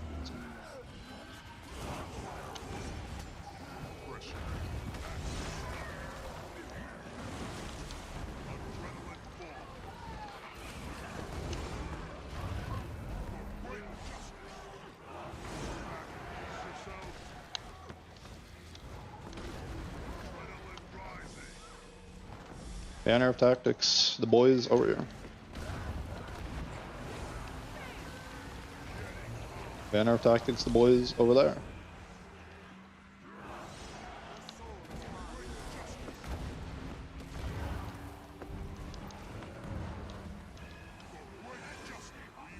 They do that. So yeah, I think I should also be spamming Will Never Yield, because you do spam super speed. I think that's also something I should be spamming, honestly.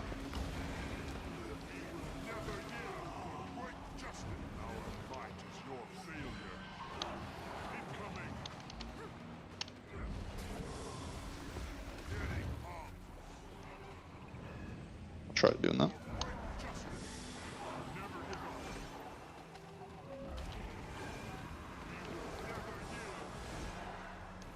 Oh, well, it's too far. We'll see if I can pick that one up. Okay.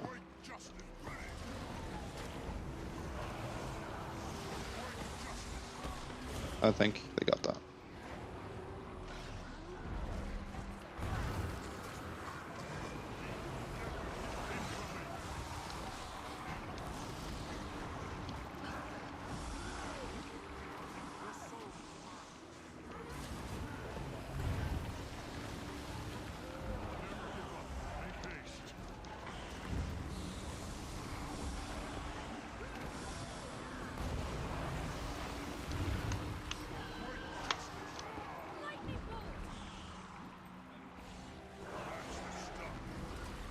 I will tap for a second. What's going on? Where is it? In the middle, perfect.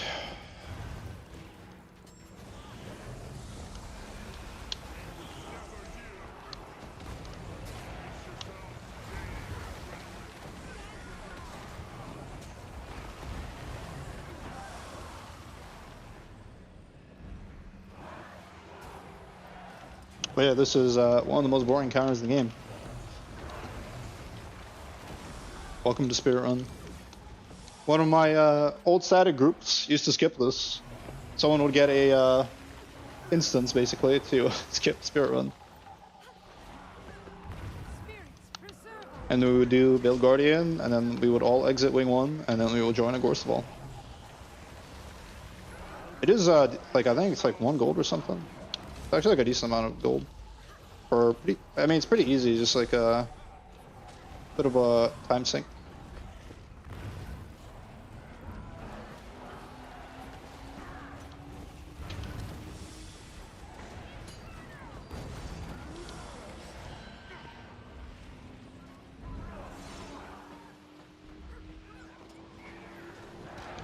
Bodies were placed here in shallow graves.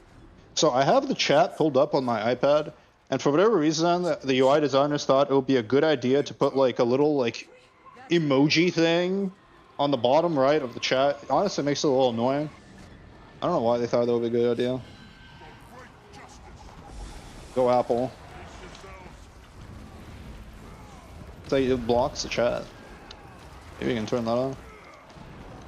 Or I guess it's not Apple, but YouTube, rather. In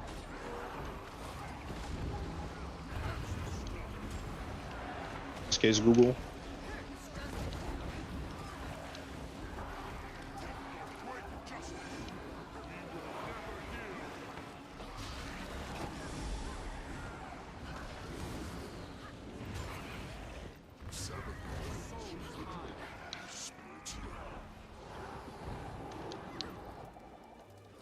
On this part, you can do a torch. I think it's like part of some achievement, or I think it's part of like getting legendary armor. I'll just carry it for whoever needs it. I think we have like some, at least one, looks like 1 or 2 low AP people. I don't know if these people have legendary armor, but I'll carry it for them.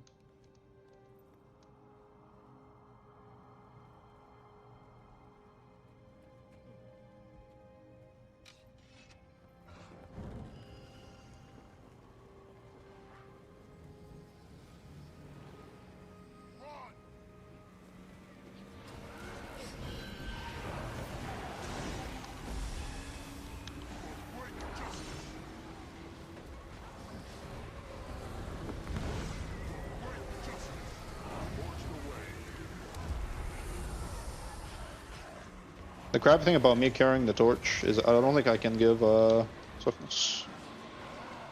So it's on the system for someone else. Or rather, I have self-swiftness. Like the swiftness you see on my F skills, that's only for yourself.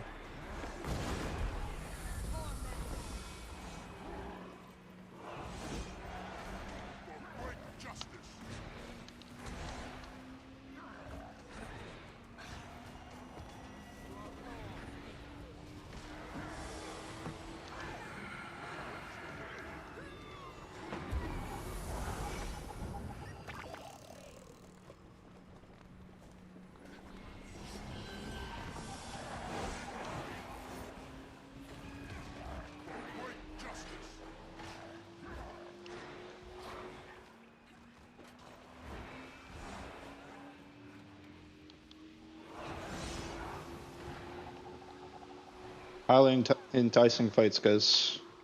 Capture the flag simulator.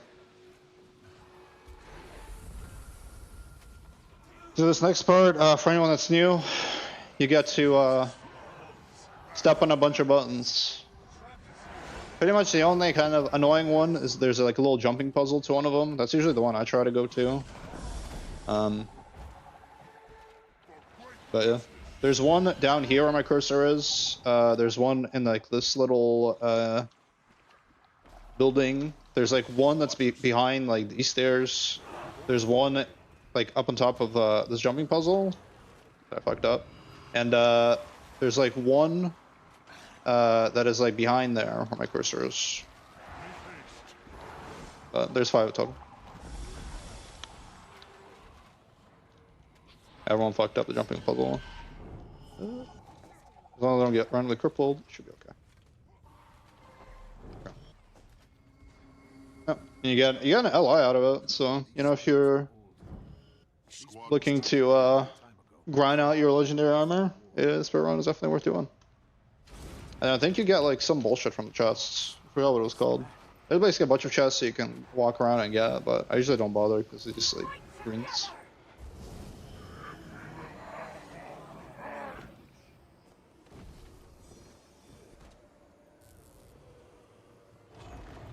Gorseval is a very easy boss with a chance of dropping an infusion. I've gotten a bunch of infusions from this boss. They're like, I think they're like, I don't know how much are they? Like 70, 80 gold each. But very easy.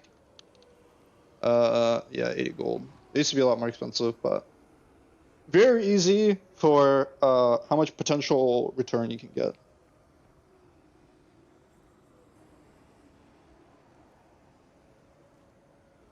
There's basically only one thing that's called eggs. There's these like orange AoEs on the ground. Just don't get egged. It's very simple. You just don't stand in the AoE.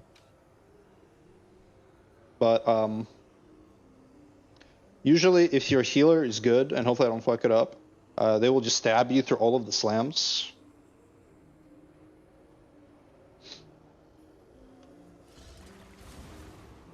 But there's like a mechanic on this fight where if you see these updrafts on the side of the arena, let me see, where am I supposed to be? Art. Alright. Art square. But yeah, there's these updrafts on the side of the arena, so like technically if your DPS is low, you're supposed to like move the boss to the side of the arena, kill the wall, and then like glide off, because this boss does like basically like a one-shot attack, but pretty much 90%, probably higher than that, but like 90% plus of the groups just have a high enough DPS to bypass the DPS check. I mean, I'm gonna pray that this is not one of these groups, but that's pretty much always been the case. Honestly, I'm a little sad, because from what I understand is that ever since Gore's Fall was released, it was kind of that way.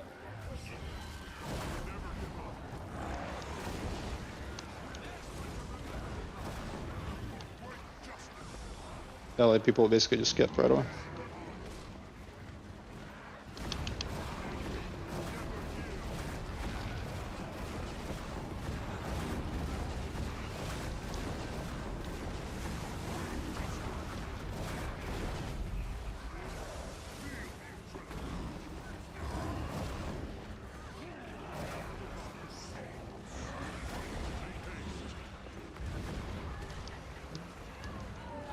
But yeah, tanking this boss is pretty easy. Pretty much the only thing you need to worry about as a healer is stabbing or aegising your group through the slams, the big slams.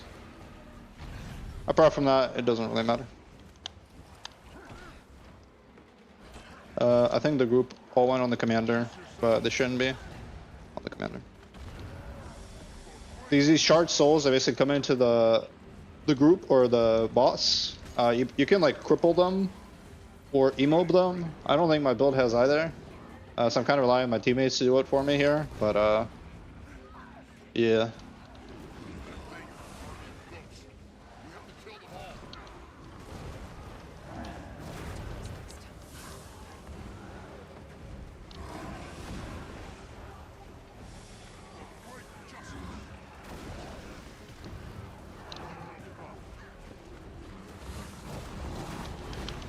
I usually pop my net. We will never yield here because Gorsaval has like a retaliation mechanic where if you do damage to it, it will do damage to you basically. But yeah, oh. People are saying in front of the boss, but it doesn't really matter.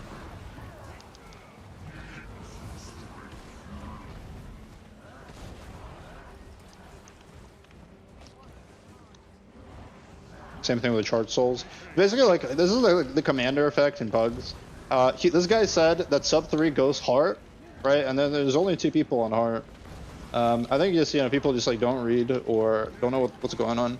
So just follow the commander. I feel the Pugmander thing there. You know, it sucks. Also, I should be next to the boss.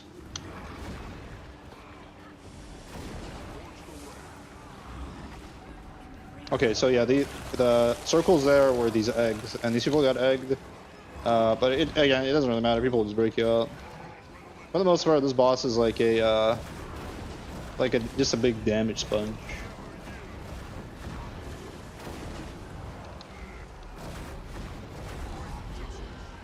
Oh, someone went down. Not my subgroup though. Yep. So you see these AoEs, you just dodge them. It's very simple. But I mean, for the most part, like most players don't struggle with boss. And yeah, there's like a chance you got a ghostly here, which is like 70 or 80 gold. But Definitely worth doing wing 1 if you're a complete beginner. It's just 3 gold. Especially as like a DPS, you don't really have any real jobs. Well, I should say that only for Sabbatha. Sabbatha, you do have a real job. But I'll explain Sabbatha once we get there. Also explain like the little cheat thing you can do. Not really cheat, but it's basically like I'll explain.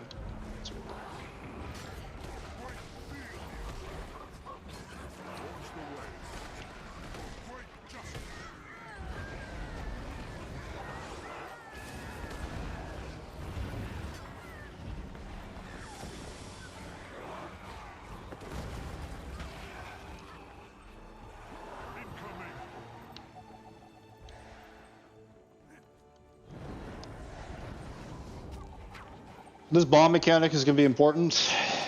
Basically, random people get a special action key, and they're going to have to throw it at a platform. But this kind of like this beginning part will teach you like the mechanics a little bit of like what's going on.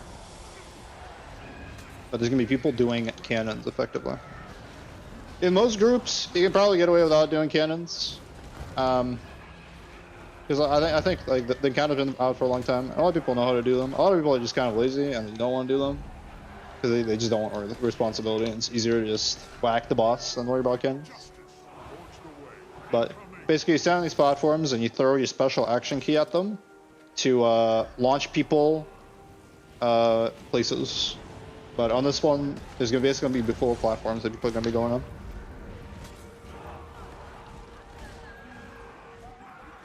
Kill a lot of bandits.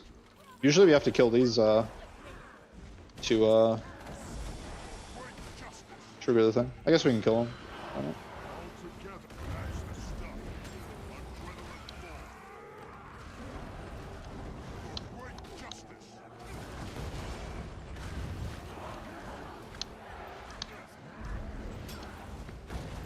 Hopefully the druid doesn't make me kite, because I have no range. I tried kiting on the, not Paragon, but quick heal Berserker before, and it was not a good time. The prisoners. Because people would eat a lot of damage, and it was hard to like keep up healing while being effectively full melee. I had to like dive in at awkward times when I shouldn't be diving in, and the healer on the group couldn't maintain the thing. Couldn't maintain enough healing for 2 subs. But yeah, basically, you see where the guy put down markers. There's going to be platforms, and people are going to be getting the special action key, which is the bomb, and there's going to be 2 cannon volunteers that are basically responsible for going onto the cannon, or going onto the platform rather, and killing the cannon. The cannon, if you don't kill it, basically whittles down the platform that you're on, and if the platform dies, you die. That's like this fight. Usually what kills people here is that Sabbatha will do like a flame wall mechanic, where she'll basically just go around like a circle with a flame wall, and that will one-shot people. So maybe I can. We'll see. If no one volunteers, I might volunteer if this goes rough, just to show it. Like what's going on. But there's like a little trick basically, is that the normal pattern is that it's south, west, northeast, into south, north, east, west, or sorry, west, east. Sorry, I confuse west and east. But yeah, it's that's like the pattern. But if your team is doing cannons correctly, you can look at the minimap for like a little X effectively for where like the cannon you need to kill is, and that will, you know, basically if you get the bomb, you can take a look at the minimap just to like quickly be like, oh, this is where I need to face and throw it. Or you can, you know, also just look at the platforms, but that one's like a little random because sometimes people are late to the platforms. But yeah, we'll see. If people struggle with cannons, I might volunteer for them if someone can A-heal, just to show the mechanic. But if you're a beginner, just avoid doing cannons. That's my like try to do cannons, but at a different time maybe, or like in a training run. Because it is like a mechanic you gotta learn, and it's like important. They're up here! Help us! Buster! This guy put down food. Let me ask. Druid kiting, yes. We're over here! Help us! I feel strong! Let's swap back to Harry's. I think this boss is just proximity based tanking, from what I remember. So there's no real tank for this boss. Everyone just stacks.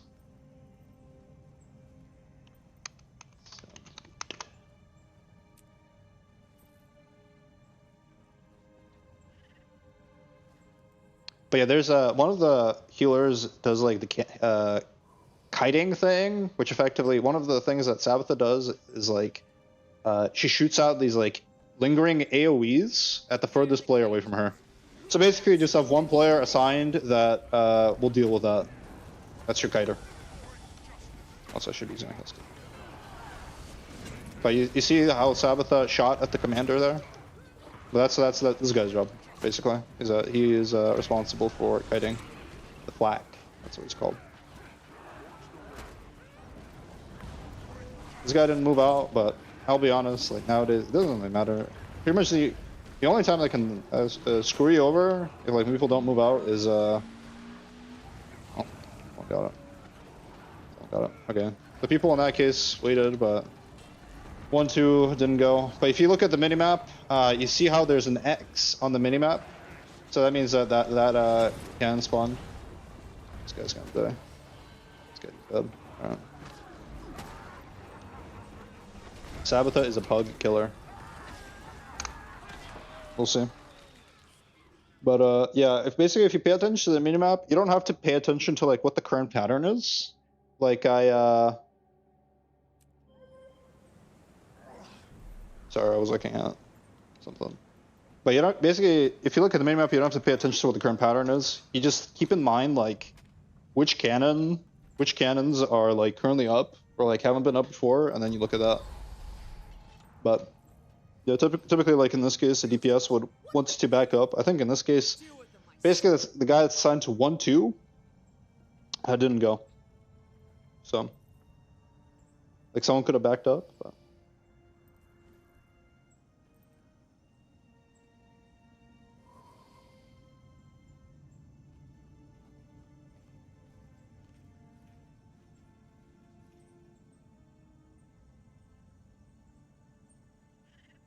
We'll see if this run fails.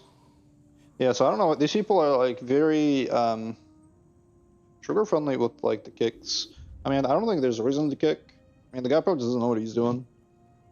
I mean, but yeah, I mean, if this run fails or like next runs fail, then I'll volunteer to be cannons. Because I have like a very easy job of just like sit on the group and heal. And technically you have to also take care of bombs, but that's like a healer's job, not really a DPS's job. That'll be my job, I guess. That's my only job. But it's easy. But yeah, as it's like if you're gonna play a low intensity DPS in Wing 1, like if you can avoid cannons, Sabbatha is pretty easy. But you also don't have to do Sabbatha, because usually people wipe on this, and like if your group is struggling, you can just leave. Just do a different wing. Like there's plenty of other wings where you can get a better return for your time investment. Wing 4 is the one.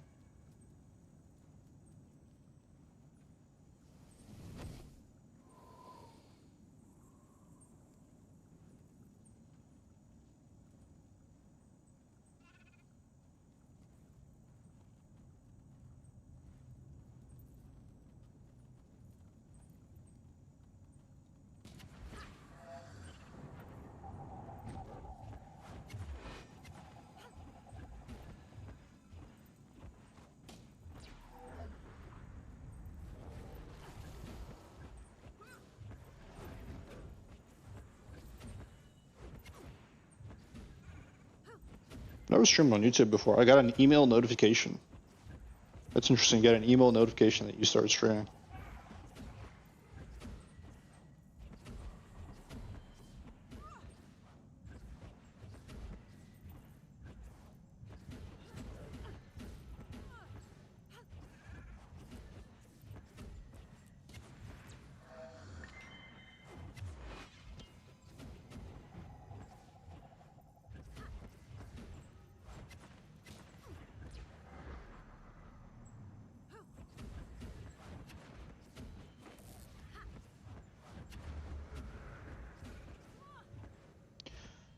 But yeah, we'll see. I'm probably gonna end the stream after this boss, because it is a little late. But you know, if we don't like succeed in the next maybe like 2 pulls, I'll volunteer to be a cannon, so people can see the mechanic.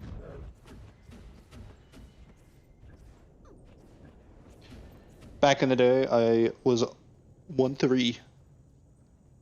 Also, just to explain the cannons, the 1-3 versus 2-4. Basically, once you get hit once you go up a platform, you get a debuff that will basically make it so you can't go up on a platform again until one after the next one. So that's like the thing. There's 1-3, which is like you do the first cannon and third cannon, and there's 2-4, which is you do the second cannon and the fourth cannon that come up. And then in the rotation, you like change, I guess. So it's like, for example, 1-3 would do arrow heart into arrow circle. So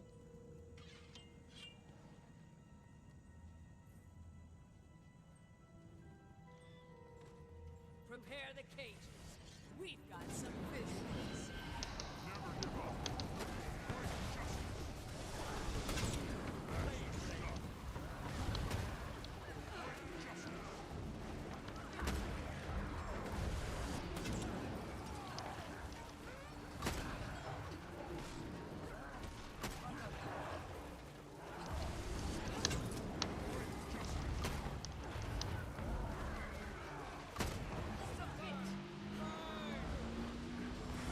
it would be cool if they went back to like wing 1 and added like some CMs. But in this case, you see this guy, the commander went up on the cannon, but he's gonna go kill that or sorry, you want to put on platform rather, and he's gonna go kill that cannon. But if you look at the mini map, like you're gonna see the little X, and the X is gone. So the next X is gonna show up behind circle. But like, you know, if you're new, that's how you can kind of keep it up easily.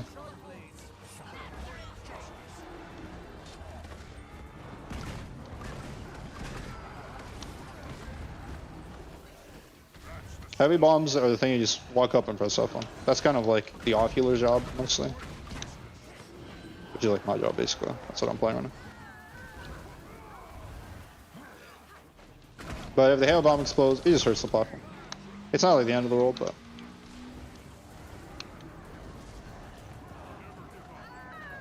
So I think something happened to 2, because as you can see, 2 X is still up.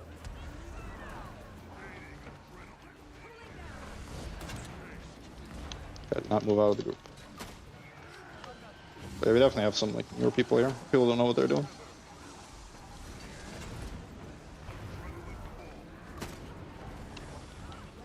But it looks like the commander is good with cannons, so hopefully we can clear. So 2 is up again. Okay, this guy's going this time. We'll probably be fine. I have a feeling that this group will succeed on this encounter.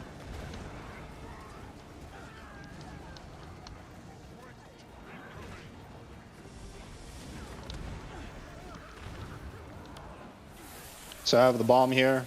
It targets the closest person to Sabbatha, but all you do is move. But if you pay attention to the minimap, oh, you can see, oh, south just spawned. So south is next. But that's out some, you know, like an easy way you can keep things up. Also, we need CC. I don't have enough CC. Let's go. Oh, pay attention. Explaining.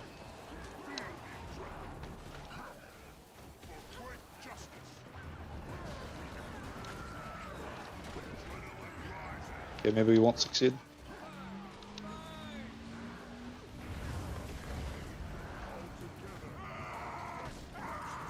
1-2 died. So it might not succeed. I think people don't really know what they're doing.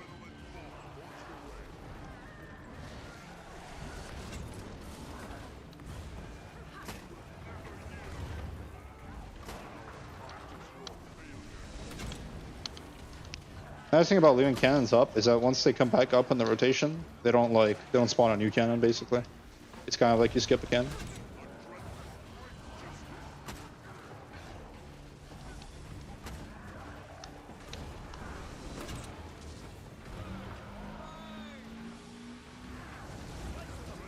If I was playing like DPS, I could like do like backup here. I basically just do the cannons myself. But I won't be able to kill the things fast enough.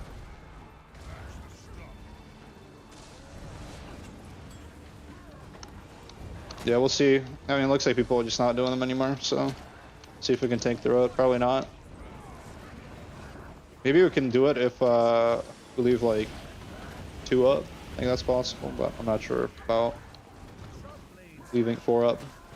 Probably won't work. Feel a heavy bomb.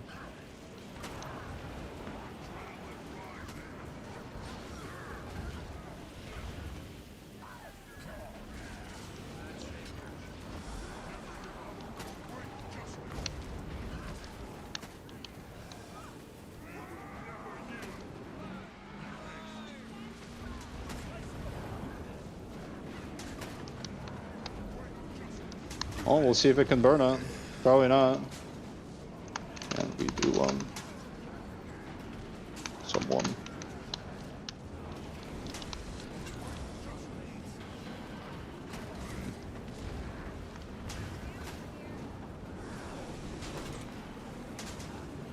Go! Wait, throw it, throw it, throw it! Oh, I don't know if that guy threw it. Yeah.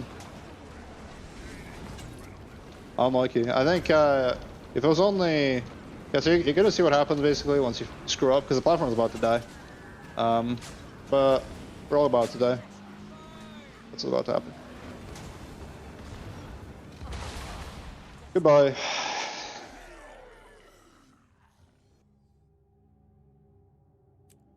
But yeah, that's kind of what happens with Sabbatha, is that like, the DPS don't really know what they're doing. So, once like if the cannoneers die, like the cannons just don't get done.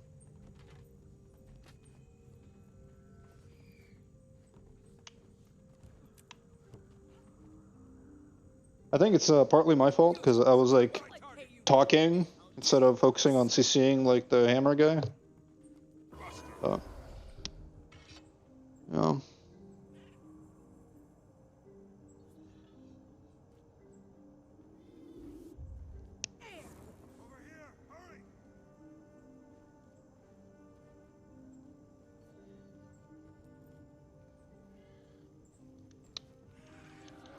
Prepare the cages. We've got some business.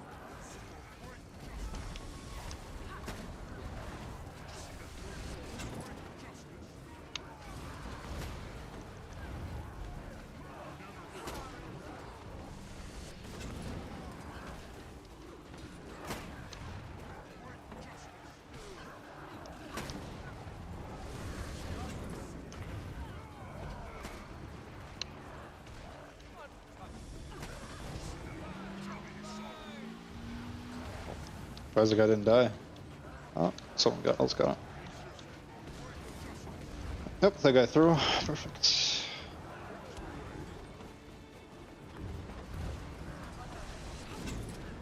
There was one thing on this fight that I never learned. Oh, someone's dead. Oh, our cannon's dead. How he dead? Probably GG. But yeah, there's like certain positioning where you can basically make it very likely that you pull the bomb yourself. Someone in my old static used to do it, but I never had to really interact with that because I was a cannoneer.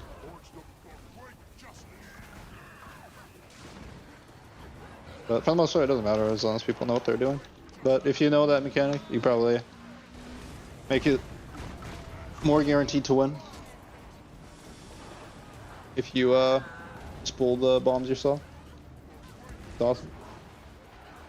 I don't even know if people want to continue. I'm surprised because the commander didn't say anything. But he did.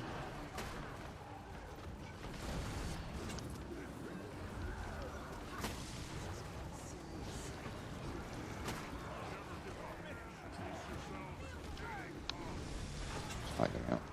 You can thankfully Aegis to the bomb as well.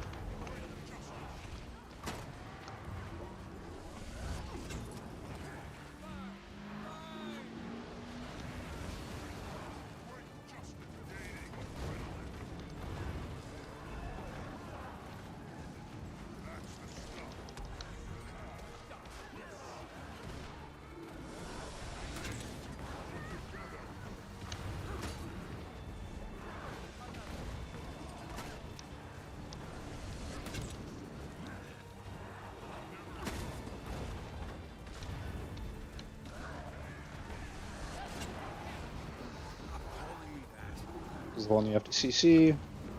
CC a little bit too early.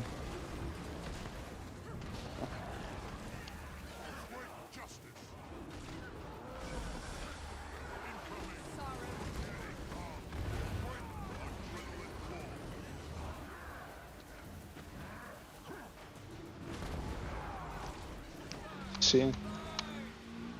Get out of this thing. Unfortunately, the commander died early. Let's see if it can do this. Actually, I think we got someone to back up, so we're good. We're gonna have to Aegis that.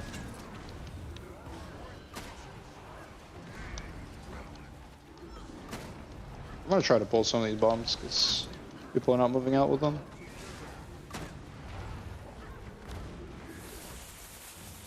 But yeah, for pulling bombs, it's just proximity based. So like, if I stand like inside of Sabbath head box, I'm extremely likely to pick them up whenever they occur.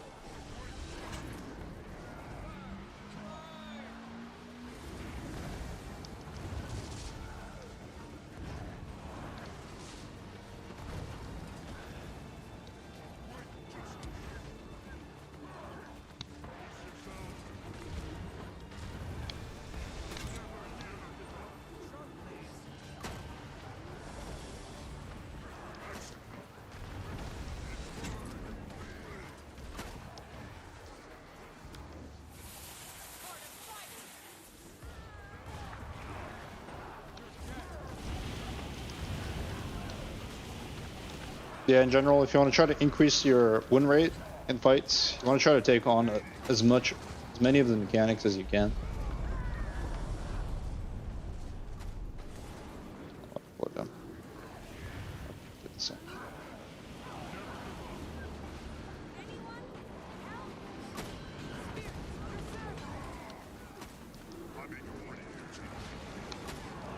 Probably a shit show. I'll probably just volunteer for Anon. It seems like this group is struggling. Hopefully I don't struggle. Let's see.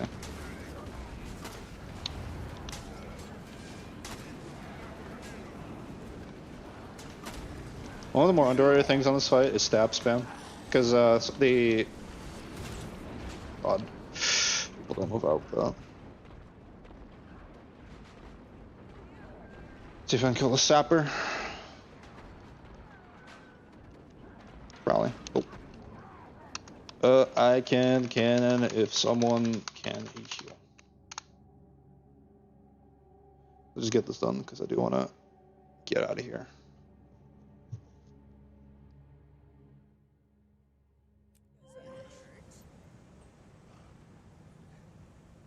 We're over here! Help us!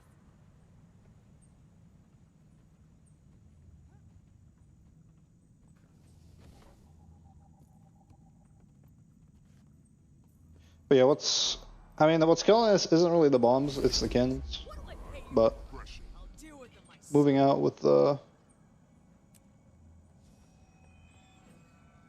bombs, it's helpful if you get it. Doesn't look like people want to swap with me, so guess we'll give this like maybe a few more shots.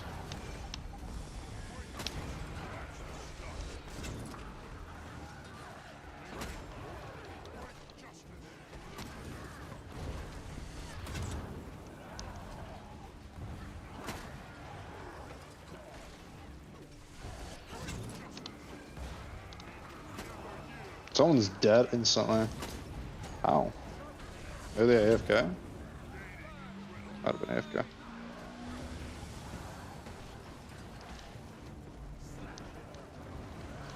But yeah, the new player Sabathon might be rough. You can always skip it, like I said. It's just like a rough boss for pugs.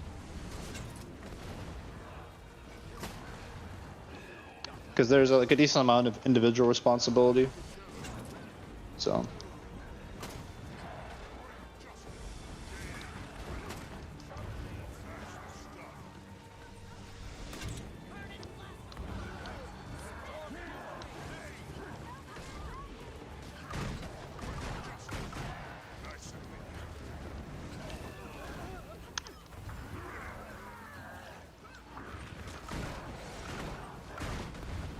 We'll see. We're a person down, but it looks like so far we're doing the mechanics correctly. So, let's see if this one works out.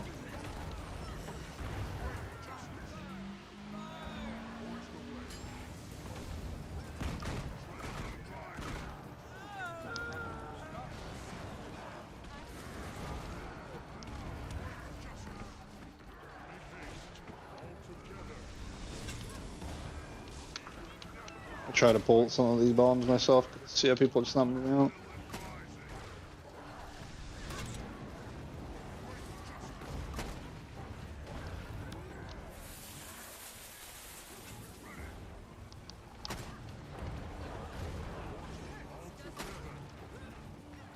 Oh, I think that guy got yeeted off the platform. Yep, he's dead. That's funny.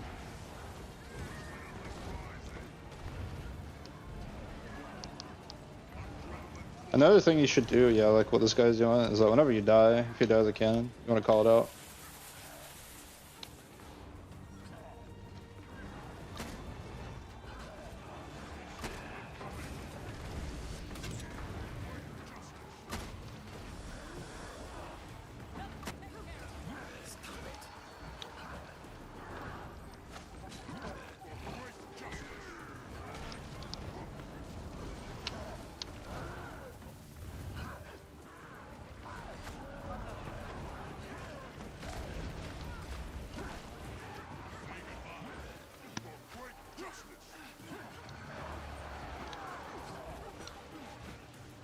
Okay.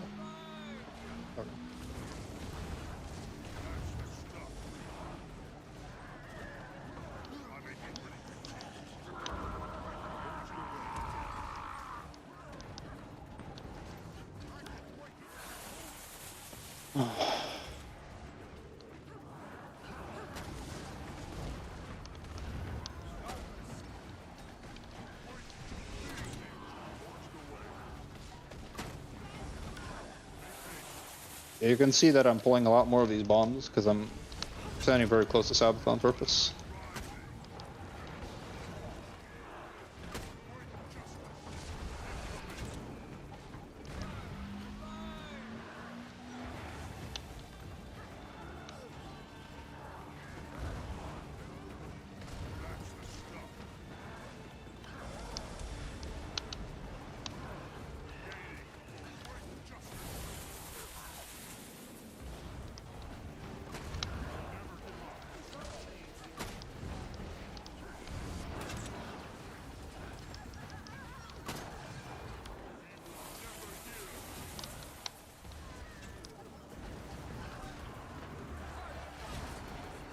But yeah, like little things like that, where it's just like, yeah, like I'm sitting there pulling all the bombs. That makes like a big difference in the success of the encounter. Because it's just like there's a lot less bombs that are getting exploded in the group, causing people to die.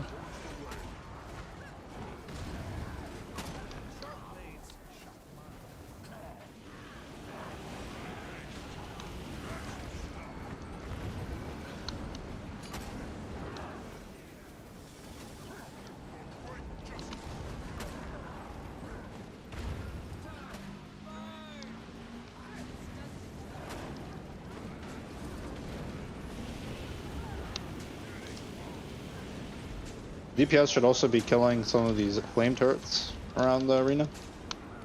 But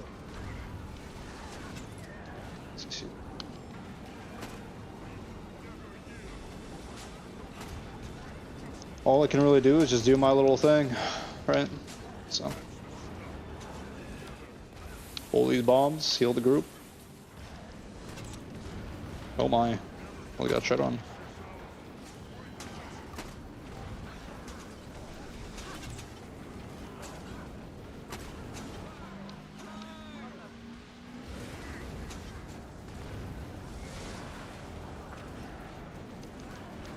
Let's see if someone's alive to do this. Probably not.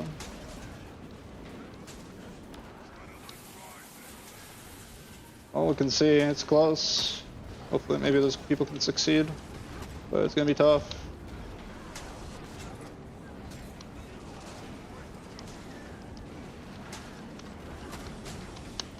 We'll never yield's gonna come up soon. Yeah, no, we're not getting out.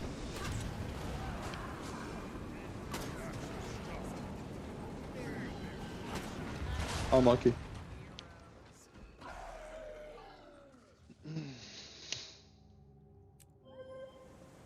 We'll give this one more shot, I think.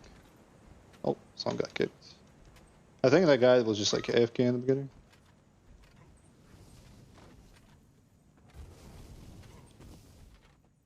Useless. What do I pay you for? One final shot, killing the big boss.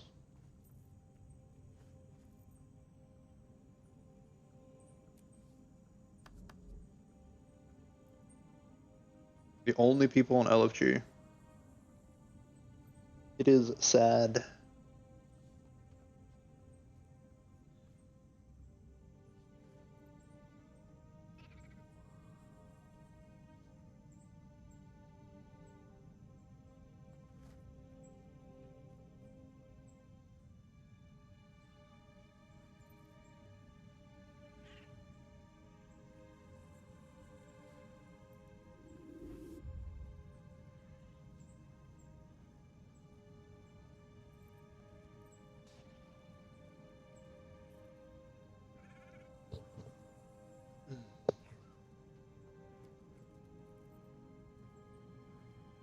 This guy's complaining about, it's basically saying that, what this guy's saying is like, oh my god, look at me, I'm way above all these people. But in truth, his like the DPS loss from doing cannons is not gonna make like that big of an impact. Him doing the cannons will significantly increase the win rate of the fight versus him doing DPS on the boss. Like he's doing a more useless job right now. Mechanics are more important than DPS. Like yes, the fight may take like I don't know however many seconds, like 20 seconds longer, but that's not gonna make a big difference.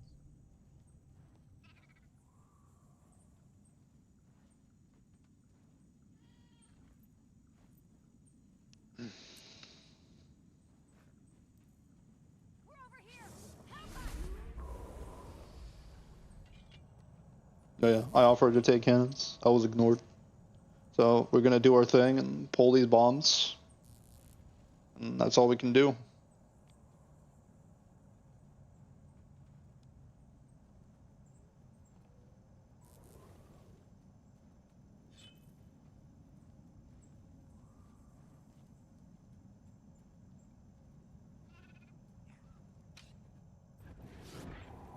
Surrender or die.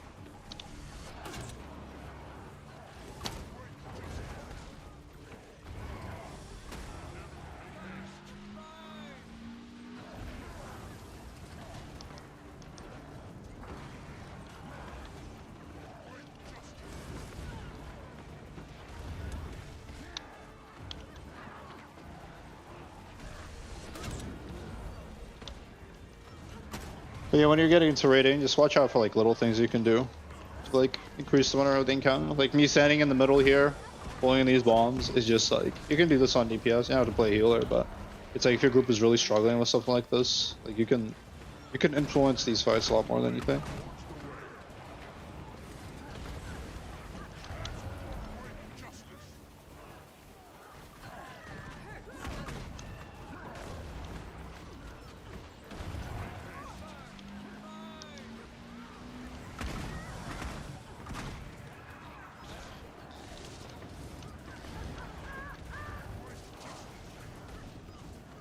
these up. See people go.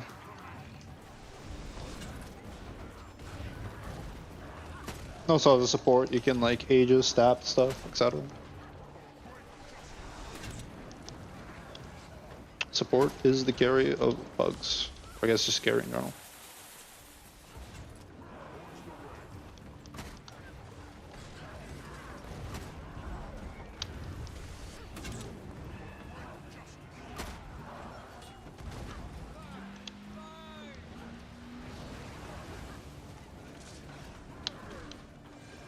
Nope, that person died.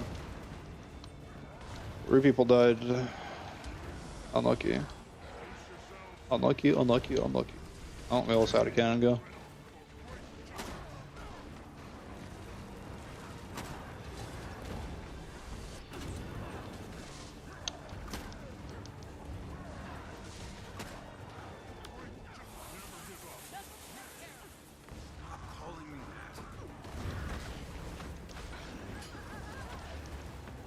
Almost 60.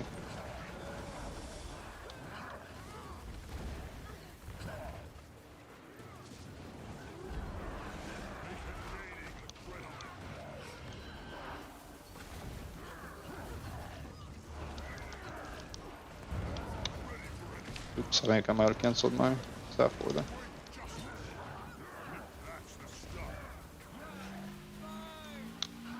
Heck. Okay, I don't know what happened there. I was pressing F on the cannon or on the bomb. Oh, I'm dead. I think he just fucked. I think I'm gonna call it probably here. Ooh, sub 3. Usually, whenever you leave these, whenever you leave groups, it's nice to say like what your role is, so it's easier to replace. At least that's what I do. That's like a good pug etiquette.